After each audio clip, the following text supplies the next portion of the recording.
What's going on, everybody? Welcome to the special Tuesday Live with myself, RJ Bates III, and Mr. Jerry Norton. What's going on, Jerry? Not much. How are you doing, RJ? Pretty good, man. Excited for today. Rocking some property leads. We're going to be working the metro leads. So hopefully we can get some good deals. How's the farm life? Good. Busy. Are you more busy being a farmer than a real estate investor, or a real estate investor over farmer? Some days I don't know. Jerry was just telling me a story. He's got a house that his team's dispoing, and buyer showed up and lot box is empty and the keys are gone. That's always fun. Why? So, just why? Come on. So now I tell every buyer, I say, hey, listen, I'm not there. It's a lot of work for me to get it, access. I got a lockbox. I got a key. Please put the key back in the lockbox and lock it up. Turn the lights off, please. Oh, yeah. Of course. Sure enough. So now what do? Do you just like reverse engineer and start calling all the previous buyers? Yeah, reaming them out. I think, Hey, you got my keys? Yeah. The one that's most interested in and be like, hey, by the way, can I have my key back, jerk? Your EMD is now 10,000 hard, not 5. Well, it's funny because it's, when they're hot, like you always know when you have a good deal, but everyone's jumping all over it. And so this buyer that went out there, they're like, they're the one that told me, hey, keys missing. And they're like, but, we were able to look in the windows. I think we're good to go, I'm like, yeah, I bet you are. Jeez, that's hilarious. Good stuff. Wholesaling stories for days. So Property Leads provided us with some metro leads today. These are $75 leads. Normally, Jerry likes to start off with the tired landlord. I'm curious. Are we getting rid of this? Are we moving away from the tired landlord life? Well, no, not necessarily, but I don't see any on here. Do you? We do not have any tired landlords. They're forcing you to move away from it. Did you tell them that, RJ, not to put in? I did not tell them that. Okay. Well, I guess we're going to go with 22. Just going straight to titanium, 22 right there. Yeah, there you go. Why'd you pick emergency reasons, the cosmetic updates? Was it because it's Ohio, or what was the deal? Just it said emergency and ASAP. Yeah.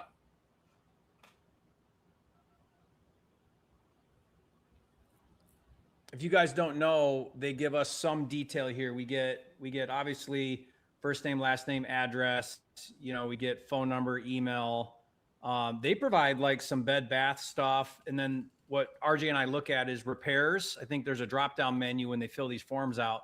So it's typically what, like cosmetic, needs work, remodel. What are some of the other ones? Full gut, needs full everything. Gut. Yeah. And then reason for selling. Yeah, full guts are great. Reason for selling, usually it's like the one I don't like is relocating. I hate that one. I shouldn't say I hate it, but it's not the best reason. Sell without an agent, foreclosure, divorce, emergency reasons is one of them. Inheritance. What else are there? I think those are the majority of them. Yeah.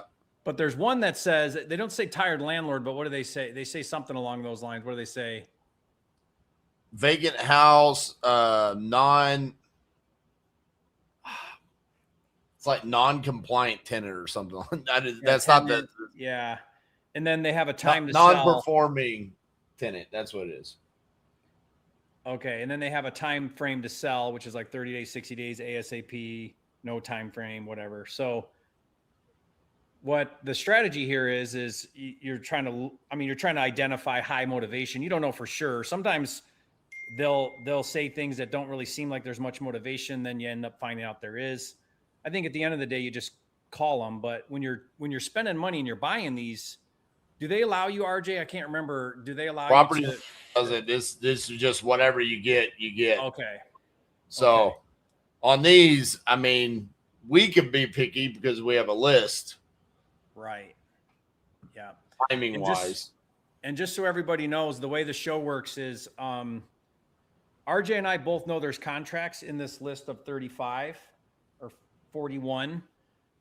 The goal here is that I find all the highly motivated ones and get contracts, and RJ gets like all the answering services and like the retail buyers, retail sellers. That's how. That's why I always let you go first. All right, you're gonna. All right, you here chose. we go. This is not the one I would have chosen. I'm just letting everybody know that I would not have chosen this one. Because of cosmetic or why? I totally would have done the full gut needs everything foreclosure. Yeah, yeah.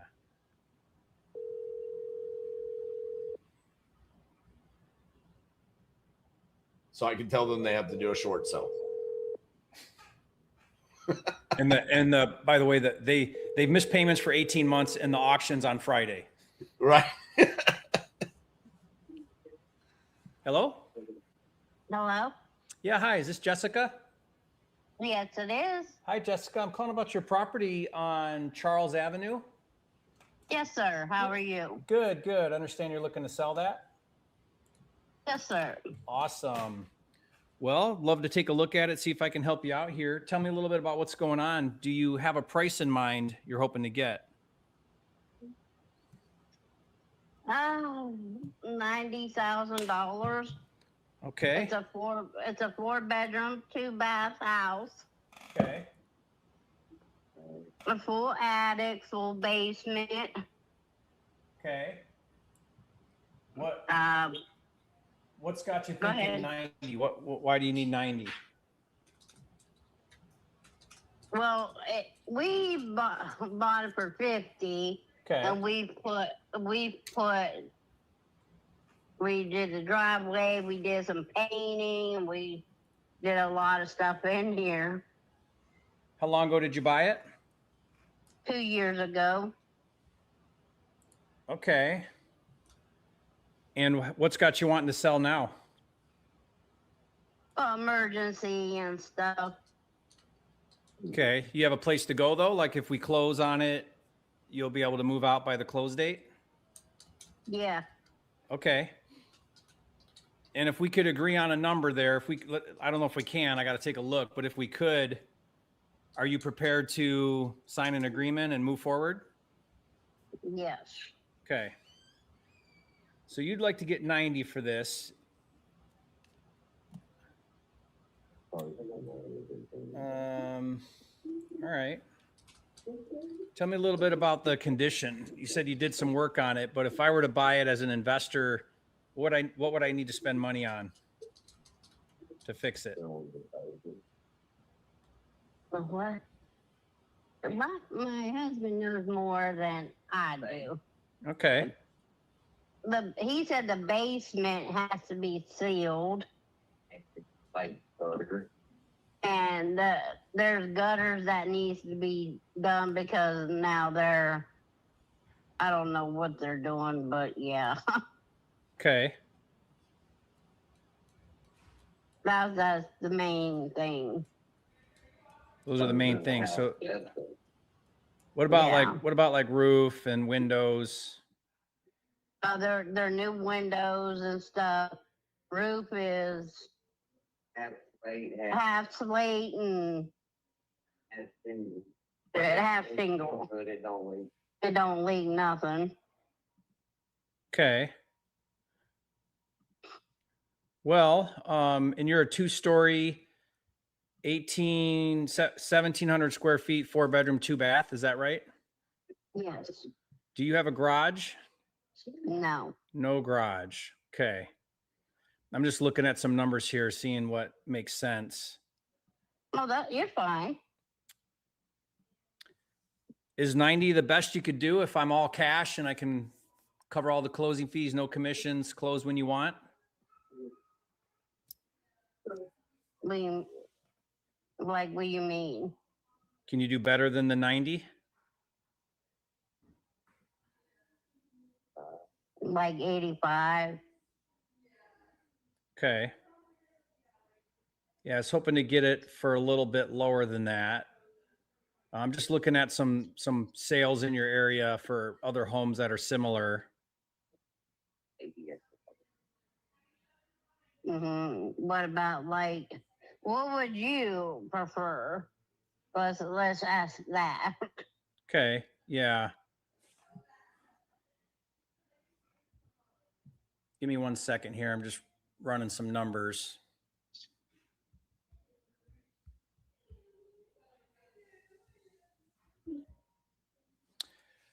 I would probably need to be, if I'm all cash. Well, let me ask you this. How soon do you want to close? As fast as possible. Okay. Is like 3 weeks? Is that enough time? Yeah. That's not too soon, and you could be packed up by then. I'm already started packing. Okay, you're committed. Yeah. That's good. Okay. Are you going to leave it clean of anything, or are you going to be leaving stuff behind? Oh, I'm going to be cleaning it. You won't be, or you will be? Oh, I will be cleaning it. Yeah, so you'll leave it like broom swept clean when you're done, when you leave. Oh, yeah, Okay. yeah. There's no like leftover furniture. I'm not that ignorant. No, like some people here are in Warren. Well, it's okay. I mean, I have some people that'll leave me, 10 dumpsters to empty, and it's fine. No, but I just need to know. No. All right. Anything, it may be a garbage bag that I forgot to throw in the garbage. Yeah. Yeah, we ain't like that. As long as it's only one garbage bag, not 2 garbage bags, then we're okay. I'm just kidding. I mean, we're not far off. I think if I could get a little bit lower, then I think we could put a deal together, and I could close out in, probably 3 weeks. That'd give me enough time to be ready. But I do need to be closer to like 70. Okay, you can't.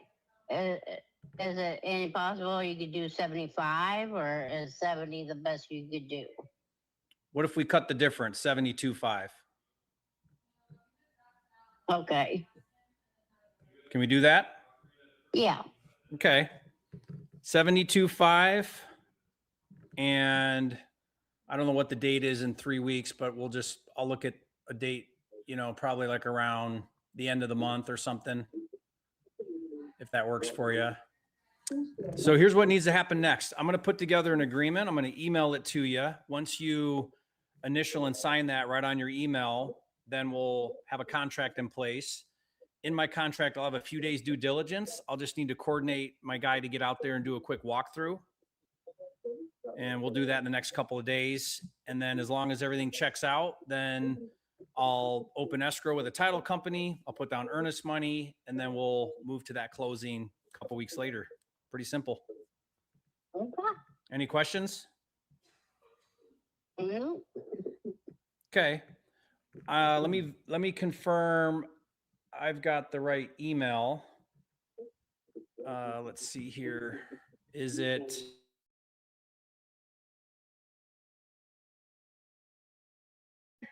Okay, I've got that. I'll send that over. I'll shoot you a text to this number once I send it, so you can look for it in your email. That sound good? That sounds great. Who's on title? Is it you and your husband? Yeah. What's his name? Christian. So Jessica and Christian, right? Yes, sir. Great. I'll put you both on the agreement, and I think that's it. I think we've got everything. Okay. All right. Thank you very much. I'll be in touch. All right. Thank you. Okay. Talk to you soon. Bye-bye. Bye. That's a good way to start the live, RJ. I love the fact that the chat was blowing up with so many questions, as if like this doesn't happen every single time we go live with Property Leads. It's kind of how it is with property. Well, what are the questions? I wasn't even looking. They were like, wow, that was so easy. Why aren't my property leads like this? What leads are these? Is this a cash or novation deal? I'm like, it's cash. Yeah. Like, this isn't.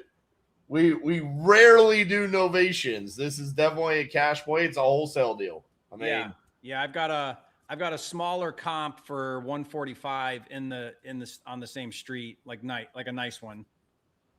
And it's smaller than our subject property? Yeah. Yeah. It's 1,300 square feet and we are 17. Yeah. Another one over here. Yeah. So I like it. Good deal. I think that's a good deal. So Tyler Osborne asked, I don't know if you saw this or not, but he asked at the beginning, he said, hey, lock me up on an Ohio deal so I can dispo it during the live. Oh, let's go. And then you went and locked it up. So he said he's got a couple buyers in Warren. So if you want to shoot that over to him, let's see if we can get it dispoed inside the live. I'm going to text him right now the address. I love it. All right. I'm going to call this foreclosure in North Carolina. And hey, I want everybody to note here, RJ said he would not have called that lead. I would not have. That was not the one that I would have picked. That's awesome. Anthony, we just did a run of the numbers right there. He said he had an ARV or a smaller comp at 145. So assuming our additional 300 something square foot increases the value from there. And what'd you get it at? 72 something? 72.5. Yeah. 72.5. I think it's a 1,400 square foot property. Probably needs 40 something thousand. It's 1717. Okay. Yeah.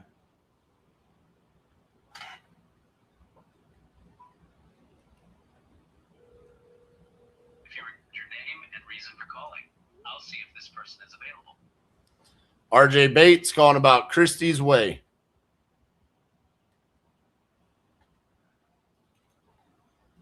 Thanks. Please stay on the line.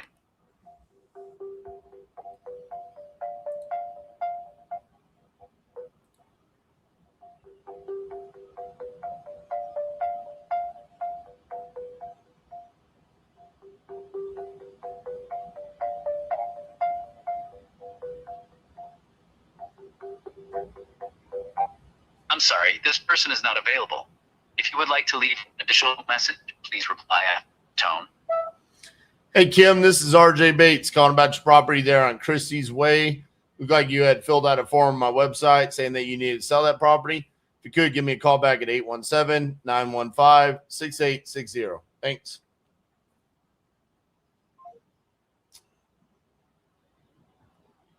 Someone emailed you a deal that they really want you to check out.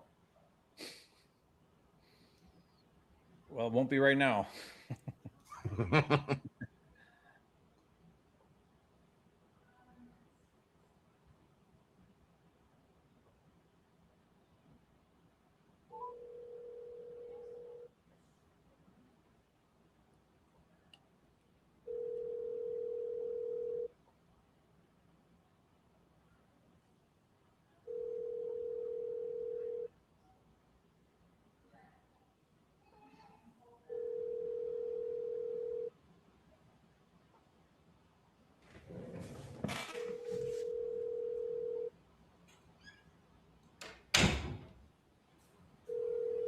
I'm sorry, the person you were trying to reach has a voicemail box that has not been set up yet. Please try your call again later. How do you not have a voicemail set up? Don't they like just come set up on your phone? Doesn't it say like, hey, this phone number is not available? I don't know. All right. You had good luck with emergency reasons. I'm going to try it.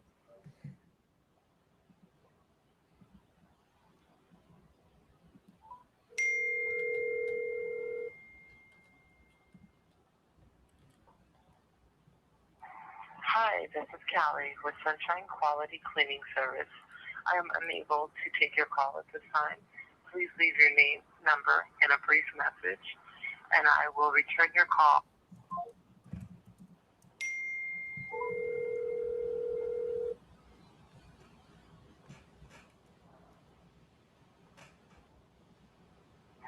Hi, this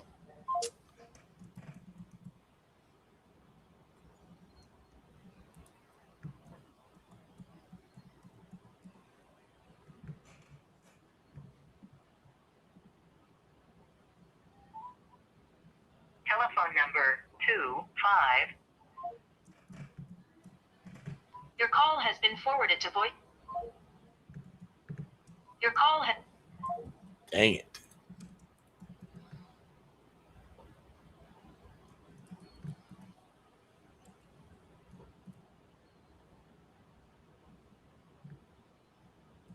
Maybe I should have you pick out my lead for me.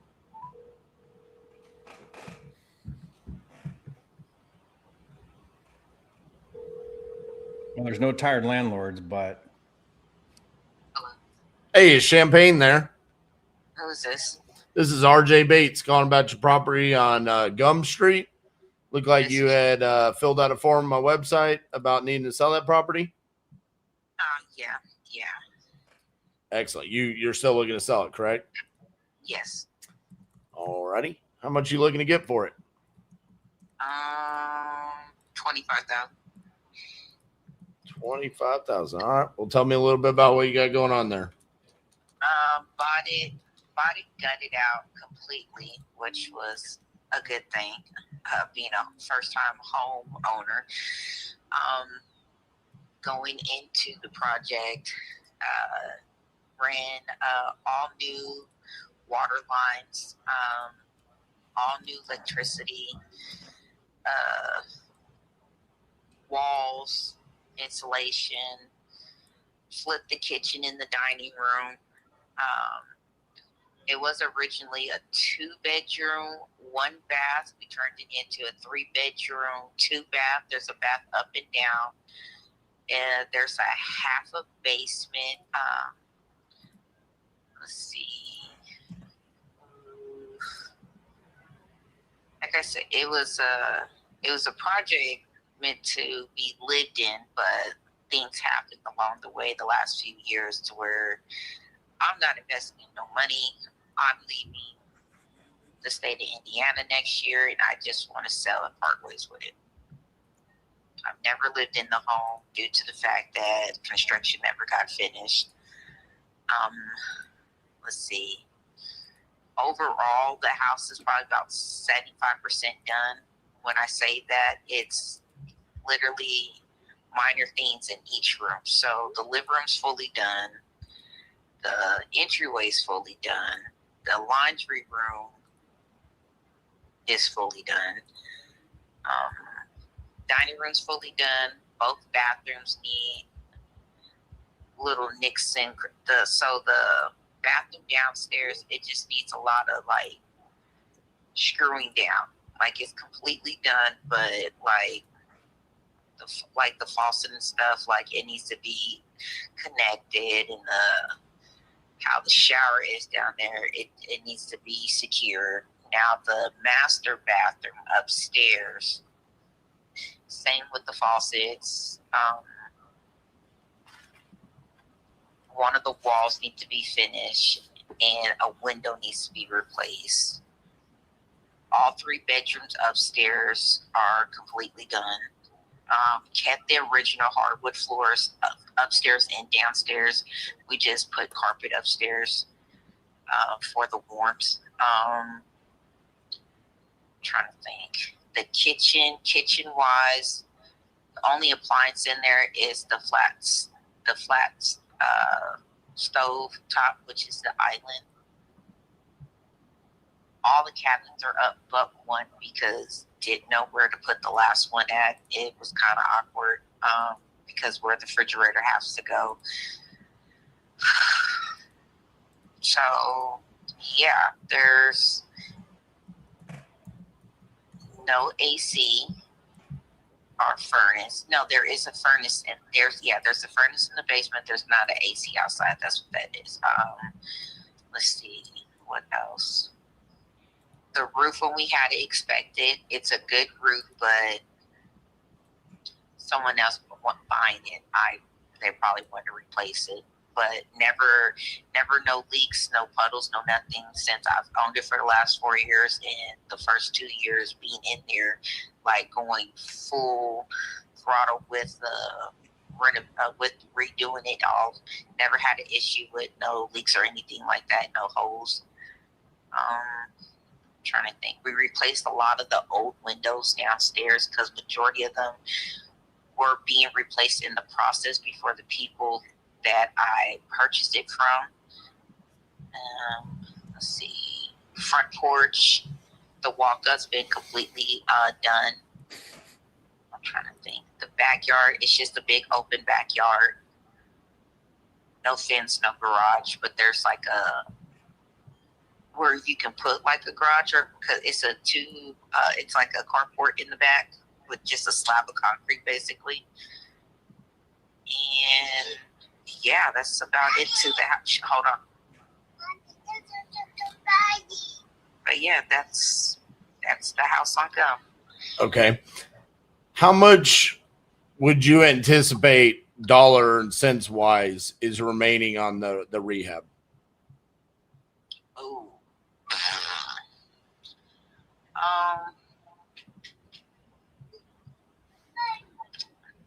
I say about a good 20 to 30, just depending on what that person wants to do with it. Because I know your biggest purchases are going to be that AC. Right.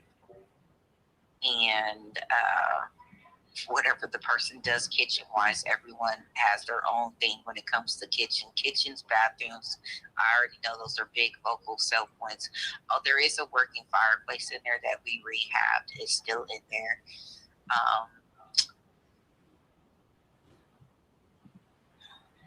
Yeah, I say about 20 to 30,000. Okay. You had this listed October of last year, didn't you? Yeah. What happened there? It was just a lot of I wouldn't say negative feedback. It was, that last year I was asking double for what I am now. So right. I honestly think that's what it was too. Like I said, first time homeowner, just bit off more than what I could chew at the time.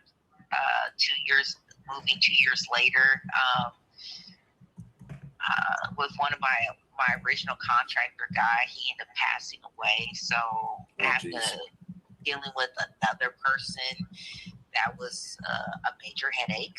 And it was more or less like, who can I trust, who can I not trust type of situation. Then I just let it sit because I had some emergencies come up. So the overhaul with me putting any more money into it, it just became a headache 2 years later. And finding someone that I can actually trust like I did in the beginning, where I had a guy go in there and he was getting stuff done, basically. It was never an issue, anything like that. But yeah, last year I really just felt like it was just, I priced it high. I priced it, I think, like 60 or 70,000. And everyone that came and looked at it, it was more or less, well, we would have to spend money for this and spend money for that. And that makes it go this. And then I don't know nothing about the market, never said I did. I was just looking at it as, I don't know. I did my basic research where my property's at right now in the up-and-coming area, and was just really comparing it to other properties around the area being sold and bought, especially with the condition that it was in that it was in and everything, and comparing against that what other properties were conditioned at and stuff. And I was just like, that's just what I had set it at.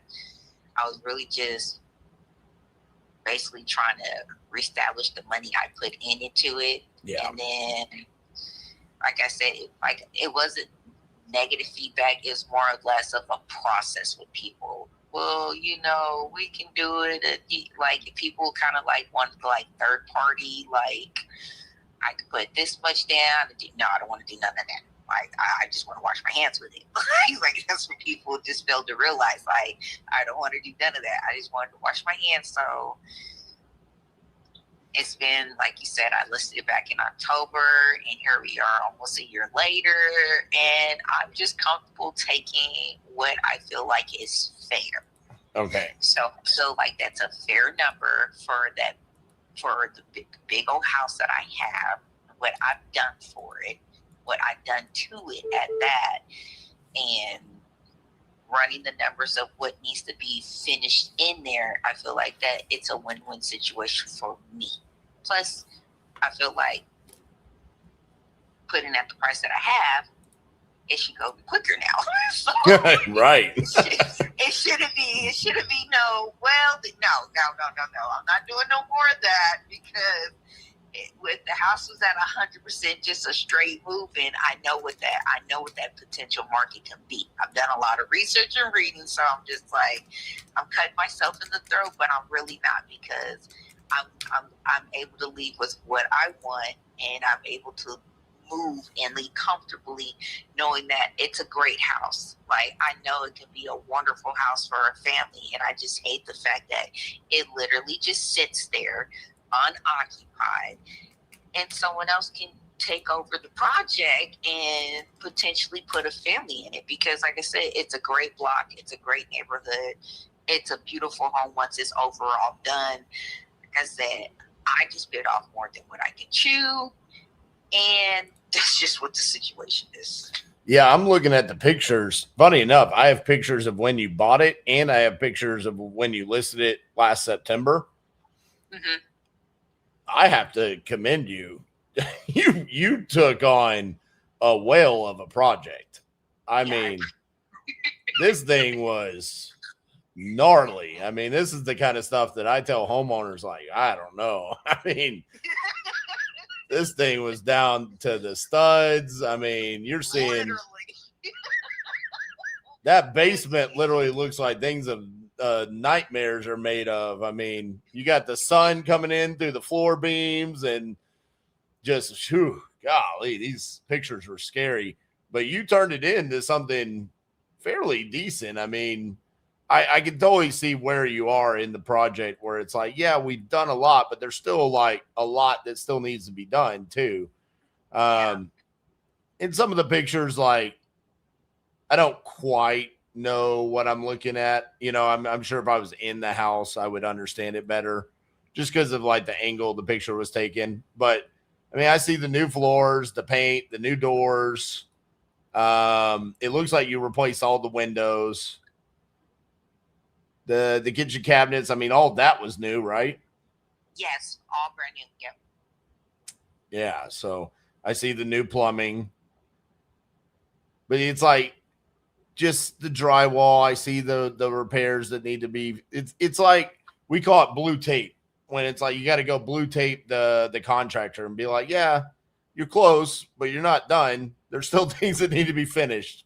That's kind of where the project is. So this is unique, because I normally don't get to see all the different angles of where a property's sitting.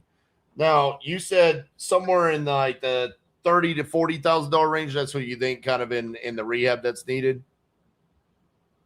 or 20 to 30.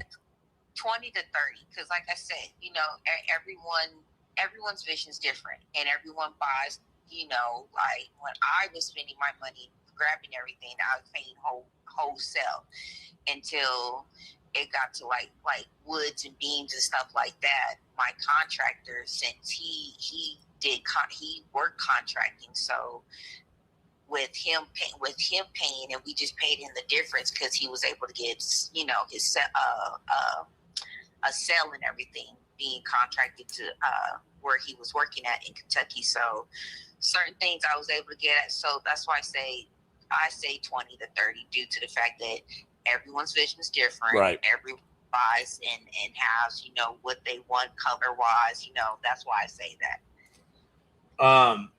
Now I'm looking at sold properties in the area, but I'm just curious, did you know how much the house was going to be worth once it was fixed up and finished?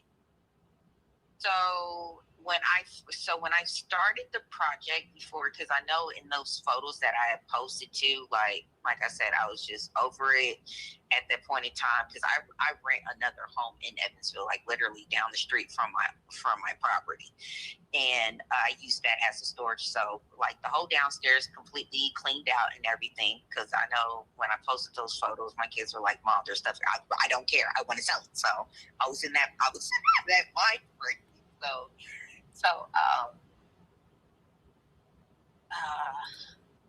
Darn brain fart. What do you think it's worth fixed up? When we got the walls and everything, when we did the plumbing and stuff, when it got to I felt like first, second phase kind of crap. Like I said, new person, new to the whole situation. I got an appraisal, and a guy had let me know, like, once it was completely finished, because of the area, all the other big words he kept throwing at me, I'm just like, He was like, the house would have been worth anywhere between 100 to 120,000. I was like, okay, cool. Because people always think that, oh, you have a mortgage. No, I bought this free everything. There's no mortgage. There's none of that crap on there. Like, I came into a really good deal with the couple and everything. Paid, switch title, switch names and everything, and then got lucky on my first contractor, and we just kind of went ham on it. And then year 2, we fell into a hiccup because he got sick, passed away. Found another contractor. That was a nightmare. So year 3, like I said, I was in and out of state of Indiana with a lot of family emergencies. And then year 4, I was just like, skip this. I'm done. I'm not putting another damn dollar in here. I'm just going to sell it.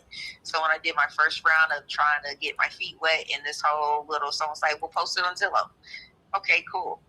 That was like I said, it was never no bad feedback. It was just more or less what I priced it for, what had to be done.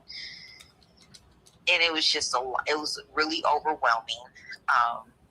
Because it just seemed like it was every other day meeting someone or meet people multiple times a day. And it was just like, okay, this is becoming another headache. It was a little bit discouraging because I just felt like, okay, I'm never going to get rid of this damn house.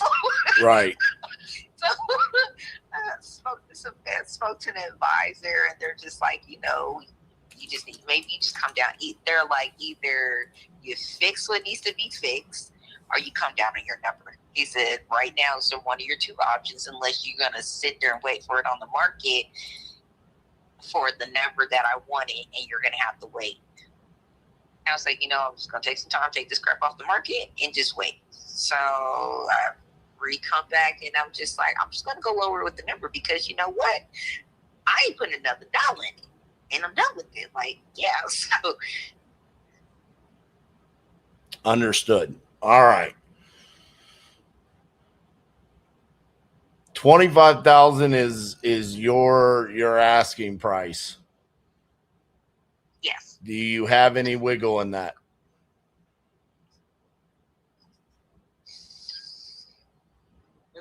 I'm not going to ask for a lot, but I need a little. Go 22. Did you know 22 is my favorite number? Figure we can meet in the halfway. 22 is my favorite number.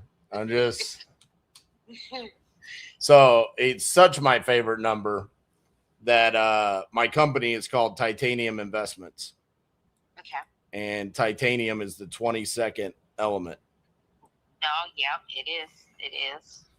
So I've got this like it's like my kryptonite. I mean, when sellers ask me for 22,000, I pretty much always give it to them. So we can do 22,000. Okay. How quickly do you want this done? I want it done as fast as you can move possibly. Right. I want my 22 grand. I am done with it. It's just I'm to the point where, like I say, I'm a mom. I seen the vision. That's what it was. I was very optimistic. COVID was a blessing. I had my own business, and I saved up, found this house, and I was just like, I know what I can do with this, and then I thought I was going to stay in Evansville, for God knows how long. So that was really what the push was like.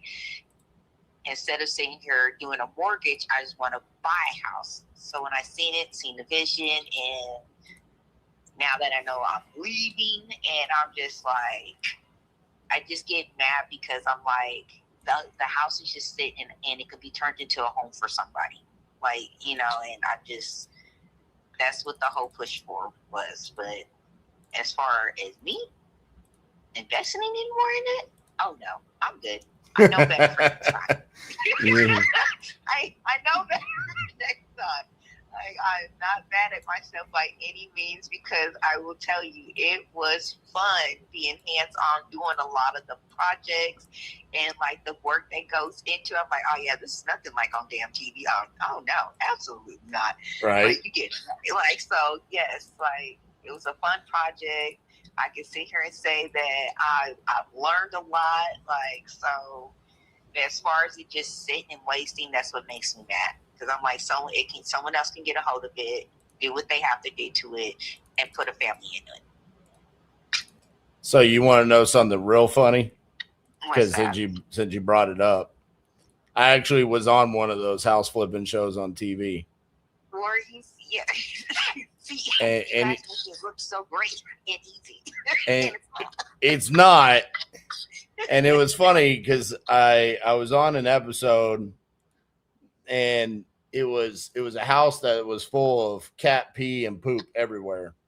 Oh, Jesus. And I mean, it made us physically ill. I mean, we got like respiratory issues from it, but you only get 45 minutes of airtime. And so it took us like a month, 5 weeks to like fully flip the house and get it on the market. But then they have to condense 5 weeks of filming down to 45 minutes. And so you watch it and you're like, well, that's kind of what happened. I mean, there was like a moment where me and my partner were at the house till 3 o'clock in the morning, like rehabbing it. Right. And that ended up being like a 37-second fast forward time lapse where I was like, but that was like 15 hours of my life, and you just fast forwarded it. I don't think you're quite showing people how crazy this was. Yeah. So do you have access to your email? Yes, I do.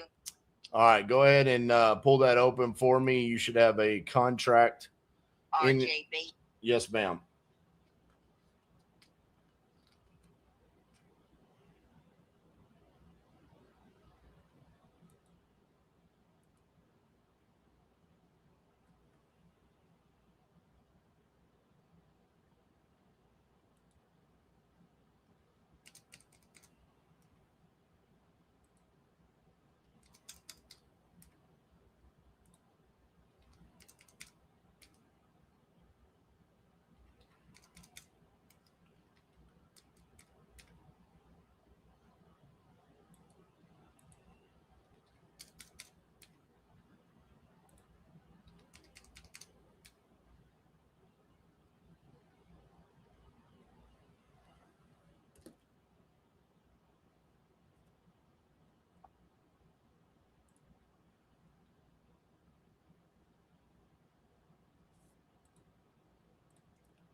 While she's reviewing that, I got ARV at 140, rehab at 50, contract price to seller $22,000, $10,000 assignment.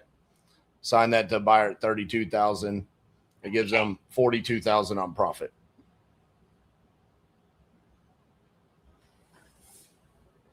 Did you get the signature back? Let me see. Yes, ma'am. Sure did. All right, so here's what's going to happen. You will probably get a call because it's not 5 o'clock yet. My team is going to contact you just to kind of introduce themselves. I will tell them about the pictures that I have, but we're probably going to want to go back out there. Is there a lock box or something on the property in order for us to access the interior? Yes, I am texting my son now because I purchased one last year when I was dealing with all this. That it was easier instead of you always pulling out or have people like, well, I just send my key. Okay, cool. I'm going to get a lockbox and this is how we're going to go about this. So I am texting my son now for the code. Actually, Okay. So it'll probably be 10 to 30 minutes before they call you. Even if it's that quick. I don't know what they're working on right now. So it'll either be this afternoon, this evening, or in the morning. They'll contact you. They'll get some information from you. And then from there, we'll send the contract over to the title company. The title company will be reaching out to you. And we'll get this process started. I've got the closing date set for on or before September 4th. okay. So we'll try to get it done as quickly as possible for you, but appreciate the conversation there, Champagne, and let's hope for a super smooth transaction. 22,000. All right. 2,000. Thank you, love. Have a good rest of your You day. too. Bye-bye. That was in Evansville, Indiana. You were writing the contract while she was giving you the blow-by-blow repair list, weren't you? Correct. Yes. Yeah. I had the That was contract the written. most detailed analysis of like what it needed. And what's highly unfortunate for her is I was literally staring at the pictures of what it looked like when she bought it and then the pictures of what she listed it for. So I already had the full detail of everything that it looks like today. We don't even have to do recon on that. We already have photos. That's awesome. Good job. That's great. 2 for 2. Okay. I love how you get it in front of them and back on the call. It's awesome. Yeah, that's it's one of the things that I kind of got away from a little bit on the lives because I felt like sometimes we would lose people, and that's my worry. So you're taking extra time. Right. So I've really tried to prioritize, like, let's get them talking. I write the contract while they're talking, and then it's like a smooth transition right there. Yeah, that's nice. I mean, that's really how you want to do it. I mean, when I'm doing this not live, I don't hang up the phone till I got it back. Oh yeah, for sure. Every single time. And right there, it wasn't like, hey, are you going to be available to sign it? Like, I didn't ask. I mean, we just went through the whole process. Yeah. That's awesome. And I loved it. She had 0 questions about the contract whatsoever. Yeah. She pretended like she read through it for a minute. I know. All right, I'm going to call 23.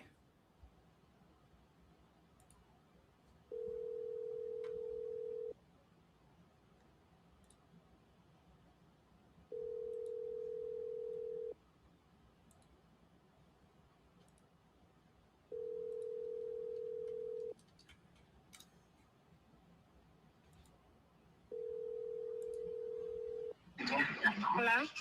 Yes, hi, Sharon. This is Jerry Norton. How are you today? All right. Good. Calling you about your property on Felix Hardison Road. Yes. Okay. Understand you're looking to sell that property. Is that right? Yes. Great. Love to see if I can help you out here. What are you hoping to get? Well, it was on the market for 175 or 176. But I took it off the market because I didn't have the double wide up here no more. Okay. So I'm expecting to get almost like 100,000 for it. Okay. So walk me That's through. the land and all the property. So explain to me what's going on here. I said the land and all the property. I got like a house and well, I'm staying in a tiny house in a shed right now. And then I got a barn. It used to be a pool room. And then there's a single wide trailer we were tearing down, but I'm trying to sell it.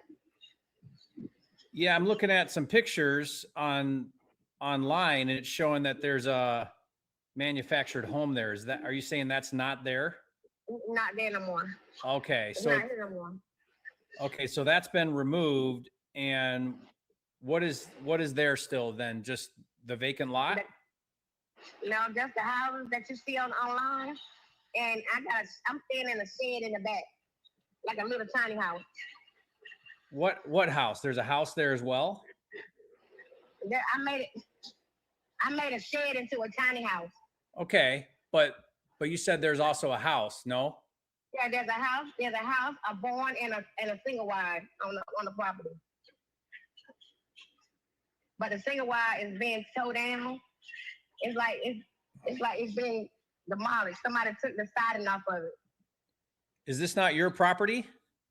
It's my property. I am the administrator of the property. You're the administrator. Yes.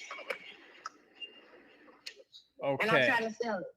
Because this is, my notes say this is a foreclosure. And no, it's not a foreclosure. Okay, it's not a foreclosure. Not that I know. I ain't got no letter saying the foreclosure. And how? So you're the administrator. So what's happening here with this? I don't know, but now I need to go talk to somebody because you said it's a foreclosure. It's not. Are you sure it's 3978 Felix Hardison Road? Yeah, I'm just looking at my notes from when you filled out the form on my website. I said it was a foreclosure. You must have, because that's what the form says that you filled out. It says No, I didn't. It's not a foreclosure. Okay. But again, I'm just trying to get clear here. My brother passed. Okay. And it left me as the administrator of the land. Okay. And I'm trying to sell it. Gotcha. And has it gone through the probate process already? Yes. So if you get a price that's acceptable, you can close in a couple weeks or whatever. Yes, I can close it ASAP. Okay. And are you the only decision maker? Yes. Are there other siblings that you have to get on board or no? No. Okay. So if we agree on price, you can move forward. Yes. Okay. And so just so I understand, there's no longer the manufactured home, but there's still an existing home and a tiny home shed and a barn. Yes. Okay. A brick barn. And the house is really, it's like a 4-bedroom. And it needs some work done to one room and a bathroom and a kitchen. That's it. Okay. So it's in okay condition. Yes. Okay. And you would move out by closing? You have somewhere to go? Yes. I would try to have somewhere to go. All I got to do is move my shed. So you'd be taking the shed with you? Yeah. Why, you want to buy the shed too? No, I'm taking the shed.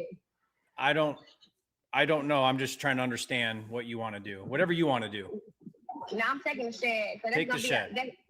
Where the mobile home used to be, it's gonna be a vacant lot right on where the mobile home used to be. Yeah, so maybe put another one there because you probably have the utilities still. Is this well and septic? Yes. Okay. It got 1, 2, 3 septics on the land. Yeah. Okay. Well, you got a lot going on there. Yes, and I'm trying to get rid of it. I'm tired of it. Yeah. And where are you coming up with the 100,000 number?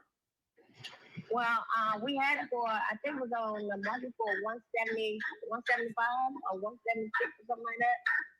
That was with the mobile home. So I'm trying to get like 100 for it because I'm trying to move and trying to, buy a smaller piece of lot and a little house. Yeah. What was your feedback when you had it up for sale? Well, I had a whole lot of feedback when I had it up for sale. But then the double wide got taken away. And when the double wide got taken away, you took it off the market? Yeah, I took it off the market. But why didn't it so the double wide got taken away before you could sell it? It was something with my brother and his fiance. And when she found out how much the land was going for, she wanted me to give her $15,000 for the mobile home. Is that what you did then? You sold it to her? No, we went to court for that. I won, but she never gave me the deed. So she ended up getting the mobile home and selling it herself. So she just pulled it off the property? Yeah, I just let her have it. Okay. Yeah, because it doesn't look like it was that bad of a mobile home. It looked like it was in okay condition. No, on the inside it wasn't. Did they remove that carport and everything? Yeah. Okay. I still got the wood for the carport in the back. And that barn is to the left of where the Okay. manufactured home used to be. Yes. Okay. And the shed is to the right behind it a little bit? Or is that the house? Yeah. That's a little shed. The house is in front of the barn. And I got a carport that my car is under. Okay, I'm selling that also with the land too. Okay, I'm looking at the aerial. Okay. There's like a carport. You can have like a 2-car garage or something with a carport. I got a lawnmower. My car is up under it. So where's the existing house that's still there? Tell me where that's at again. In front of the barn. In front of the barn. In front, it's a big white house. Yeah. And right across from the house, it used to be a single wide, but it's like demolished right now. They took some of the siding off. Okay. Okay, and you want 100? Is 100 the best you can do? Because I got a lot of things to figure out here with this.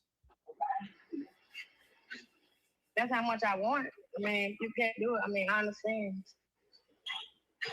Yeah, I'm just wondering if you could work me a little better deal. Like what? I mean, I'd love to be at 80 for this. How about 90?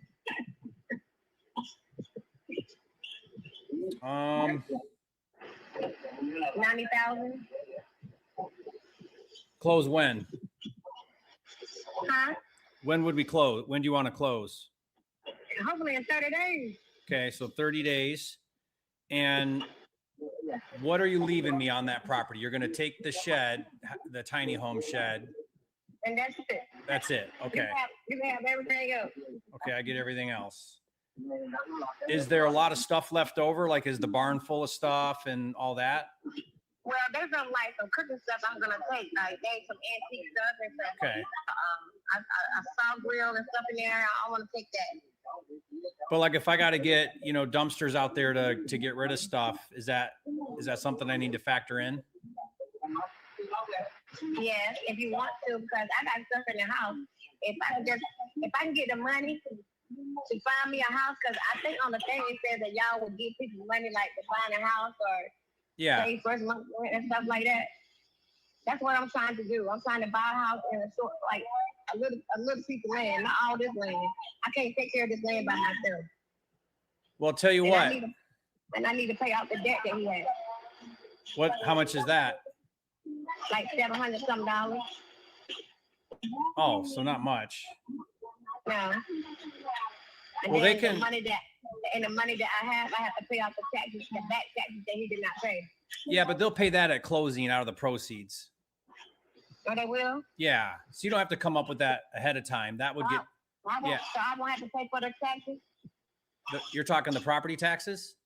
Yeah. No.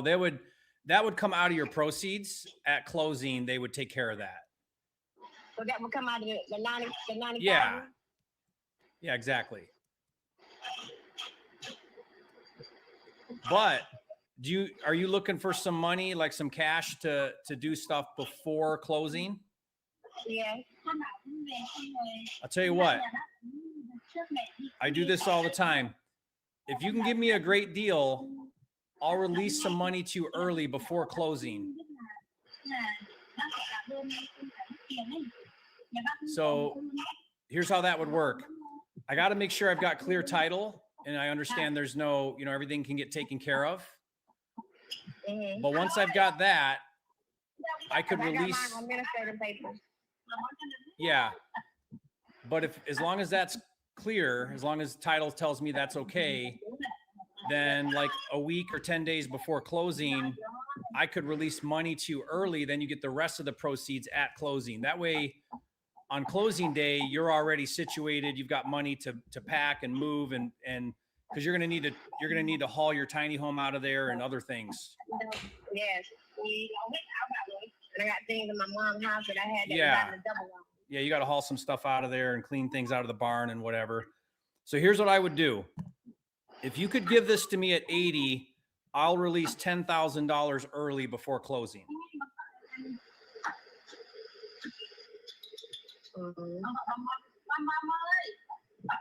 And then you'd get the rest of the money. So you'd get 10 early and then the other 70 at closing. Okay. And can you give me a day to think about this? No, Can I call you back tomorrow? No, we got to decide right now.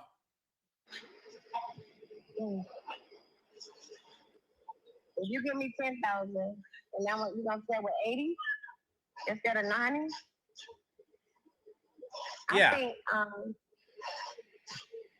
80 is good. Because then you'll have 10 early. Yeah.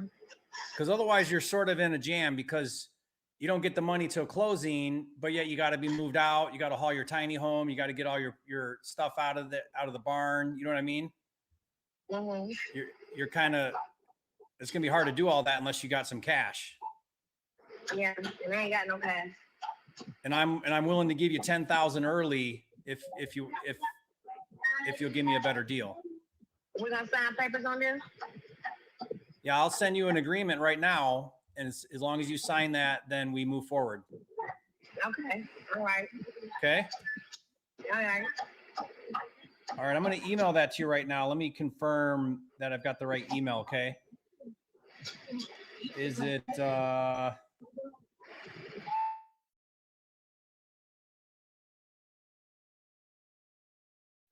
Okay. gmail.com. Okay.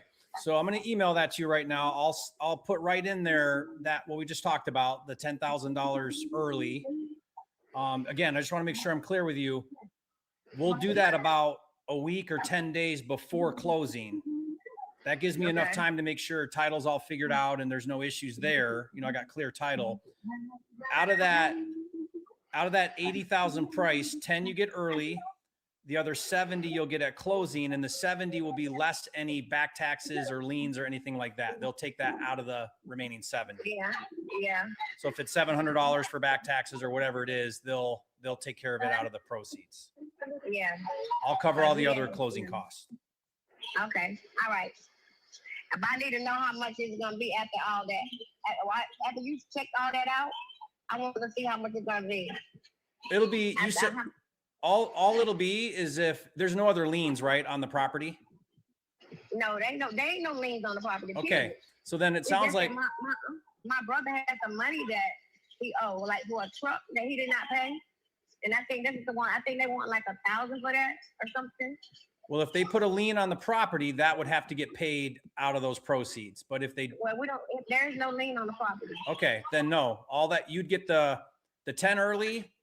And then the 70 minus whatever the back taxes are, $700 or whatever. Okay. That's it. So can you check it out first and then just see and tell me if we can go through with this or not? Well, once we have an agreement, then we move forward. I'll need a few days to do some due diligence, but other than that, there's nothing to figure out. That's it. Okay. Because I cover all the other costs. Yeah, if you can get me out of this, I want to get out of this. I'm too young. I don't know nothing about all this stuff that's going on about this property. He left some debt. And I mean, I just want to get out of here. Yeah. Well, let's get you some money early so you can get all that done and closed out, moved on by that 30-day closing date. So it'll be, we'll set the closing for this time next month, like the 10th or 11th in September. That gives you plenty of time to get all that done, plenty of time to get the money early. You know what I mean? Uh-huh. Does that sound like a plan? Yeah. Okay. I'm going to send this to you here in the next 5 minutes, and then I'll text you when I send it over so you can pull it up in your email. Sound good? Okay. Okay. Okay. Awesome. Thank you, Sharon. Thank you. Look forward to working with you on this one.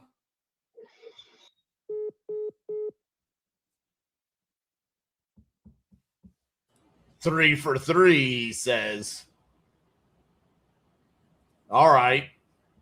I see you. Yeah. That one's hard to get my head around, but average homes in that area are going for $250. You're crazy. You're crazy. You're going to give this woman 10 grand up front? Yeah. Why? Why did you feel like that was necessary? I do it all the time. I've got one right now that I contracted where seller says I got to get 160. I'm like, 160 is okay, but I want 140. And they're like, nah, I can't do 140. I said, I'll give you 10 grand early before closing. And they said, fine, I'll do 140. When someone needs, because here's the thing, she'll do the better deal. And I'm fine to give her the 10 because she's not going to not close because she wants the other 70. And I get her out of there. I get that trailer out of there. I get the junk out of the barn. How do I close this thing if all that's got to get done and she doesn't have money? Then I got to do post occupancy, and then she's still there after closing. I got to hold back money. I don't know. I found that the money early is the easier way to do it. You're crazy. I ain't doing that, Jerry. I've seen the evil side of humanity. I'm not giving them money until we have transferred ownership. Well, I was going to call this one, but now you've applied the pressure. Now I got to keep this going.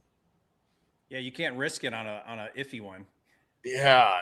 This is relocating out of Montana. We gotta do something. Oh, Montana.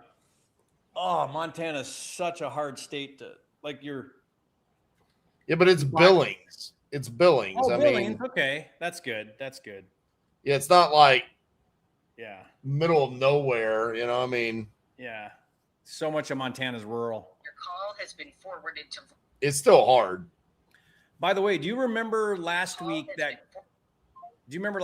seller that was going to shop my offer? Remember you were like, okay, so he signed at 5 and your girl Beth wants it. Nice. Yeah.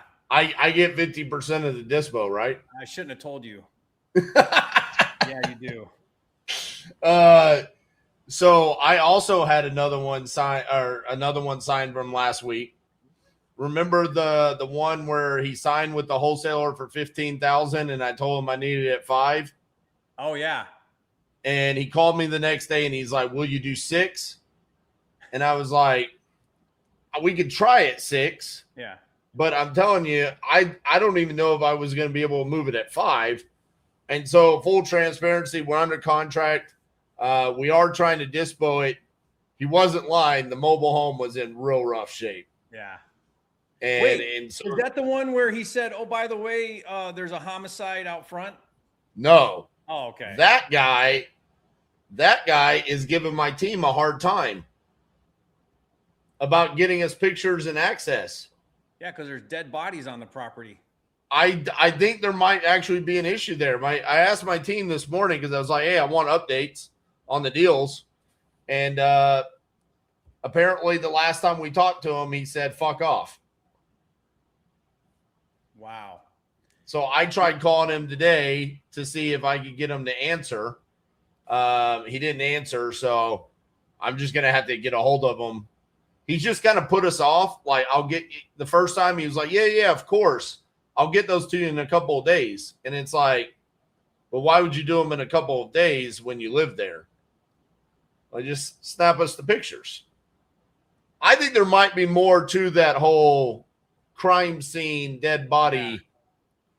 Yeah. That reminds me, did I ever tell you my chopped off head story?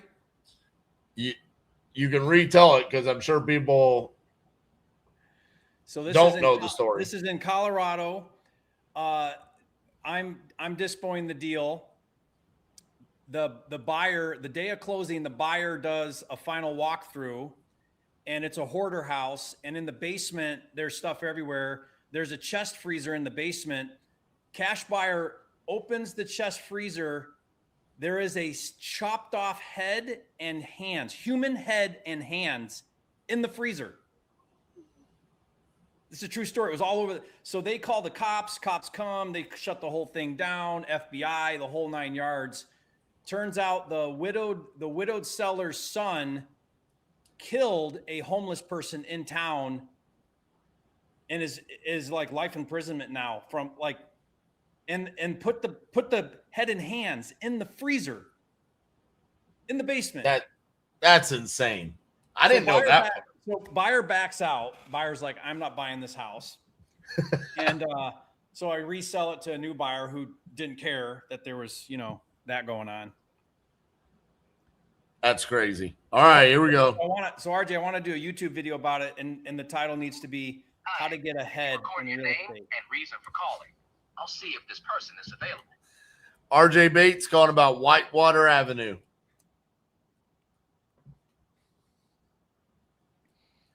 Thanks, Bates. Please stay on the line.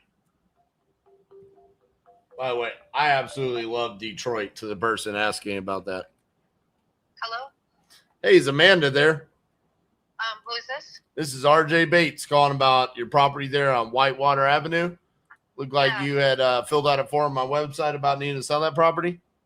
Yeah, I was just trying to figure something out. I'm just in a situation. I'm just trying to see what would be beneficial. I'm not making any choices right now, but just trying to figure things out. Okay. What are you trying to figure out? We would be purchasing the house for cash and close on your timeline.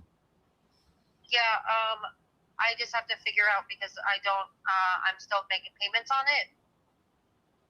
Oh, yeah, that's not a problem. You have a mortgage. Yes, and I'm in a financial situation. I don't live there. I do have a tenant on one side. The other side does not have a tenant, but that doesn't have a kitchen at all or anything. So I'm trying to figure out what my best interest would be. I'm just trying to get my significant other out of jail. Okay. Well, the mortgage is not a problem whatsoever because the mortgage gets paid off at closing with the proceeds. What if there's a $25,000 equity loan out on it? That would also have to get paid off at closing. Yep. Do you not think that the property is worth that much? Is that why you're kind of hesitant? I'd probably say it's around $160,000, and I'd probably just break even with it. And right now, I just got served a 5-day eviction notice from my property because our finances he pays for everything. I'm on maternity leave, so right now my finances are kind of locked away, and I'm trying to figure out how to get to them. So I can't make any decisions or anything before then. Okay. Because if I sell the house, then I'll have no place to go in 5 days if I can't get into our finances. Right. So the situation is, even no matter what, there would be no way to get the house closed that fast in 5 days. It would be the fastest, a week, but even that would be kind of really moving. So selling the house wouldn't be the solution to the 5-day notice. Right. But I understand that. But it could be a solution for other things going on in your life. So you owe roughly $160,000. I think I owe 130 roughly. Plus the $25,000. Nope, I think that's including the $25,000. Oh, okay. So 130,000 is like your break even. How much money would you need like net in your pocket to walk away to make you kind of like, all right, this is putting me in a good position? I don't know. I'm not sure. Is it okay if we talk just in a little bit later? I just got the eviction notice, so my mind's kind of frazzled right now. Would it be okay if I contact you in a few days here once everything settles down and I talk to my landlords and talk to the tenants on the other side of the property that I own? Sure. Okay, awesome. Thank you. I really appreciate it. All right. All right. If you've ever wondered how people get into a situation, you're literally on the phone with the person that could be a solution to all of your problems. And you say, let me go call all of my problems, and then I'll call you back, Mr. Solution, in a couple of days. It's like, why did you even start the process of selling if you're not ready to have that conversation? Dude, I was going to make a pretty good offer on that property. That ended so abruptly. It felt really weird. That should not have ended like that. I was going, honestly, how much money do you need net in your pocket? She owes 130. I haven't gotten to like fully comping yet because I don't have a square foot of her property, but just in her neighborhood, 390, 300, 425, 500. Yeah, She so owes 130 and she needs money to avoid eviction, and she's got a boyfriend in jail. I should have pulled a Jerry there and been like, no, you can't call me back in 3 days. That's what I was just thinking. You let me be your life coach real quick. Your life is shit right now, and you need to talk to me. Sometimes you have to do that. I think if I would, how long was I on the phone with her? Not long. I was on the phone with her for 3 minutes and 50 seconds. I think maybe if we had gone a little bit longer than that. Yeah, maybe. Hell no, I ain't giving you that lead, Hyro. That's a good deal. I bet you would call her right now. Yeah. I'm going to call her. Is that what he said? Yeah, Hyro's like, I'll take the lead. I bet you would call that where she owes 130. I just told you the comps are 3 to 500,000. That's funny. Well, that's definitely stay on top of and make happen, that one. Right. Yeah. Look at Randy's. Look at Randy's comment, Jerry. You should have.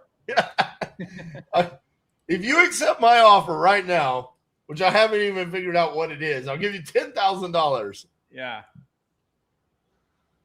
All right, I'm going to try 7. Because I know you know where Odessa, Texas is. I do know. My son has played hockey in Odessa, Texas. Okay. Do you know where they play hockey in Odessa, Texas? Where? In the rodeo barn. They freeze They the put floor? They put ice on top of the rodeo. That is only in Texas would they do that. Because there's no ice rinks, but there's definitely rodeo rinks. That's funny. How do they keep it cold, I wonder? I don't know. Yep, the Ector County Coliseum. I'm sorry, the person you were trying to reach has a voicemail box that... What? I don't get voicemail today. Yeah, what is this? Property leads. Come on.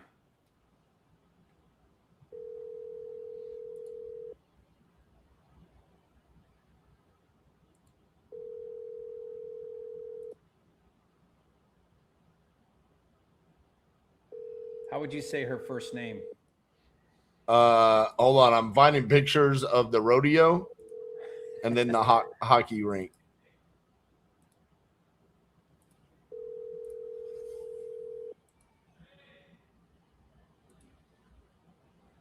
I'm sorry, the person you were trying to reach has a voice.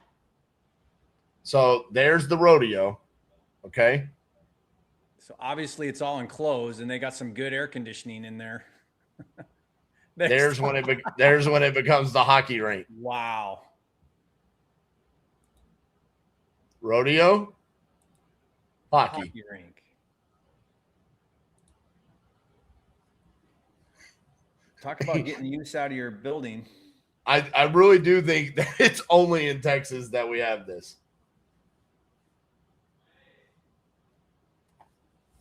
Oh, hey.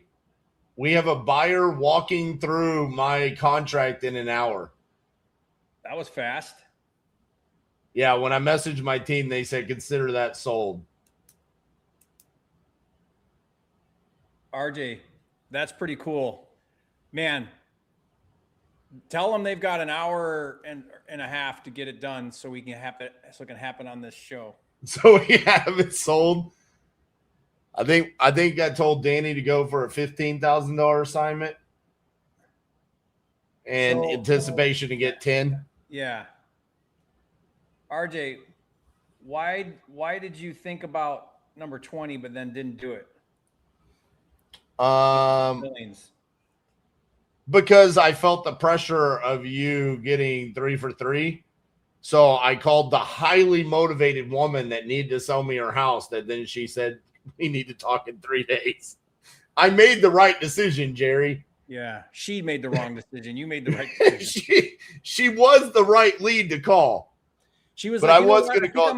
I think I'm gonna go wallow in some drama, and then I'll worry about solving my problem. My brain is frazzled because I'm going to be homeless in 5 days. I think I should wait 3.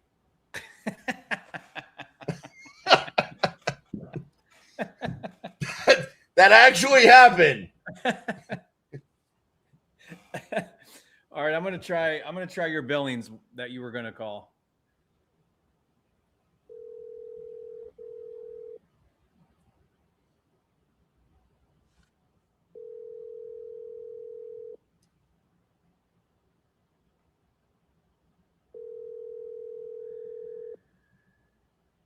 I still don't know why you like this one. It says relocating within 90 days.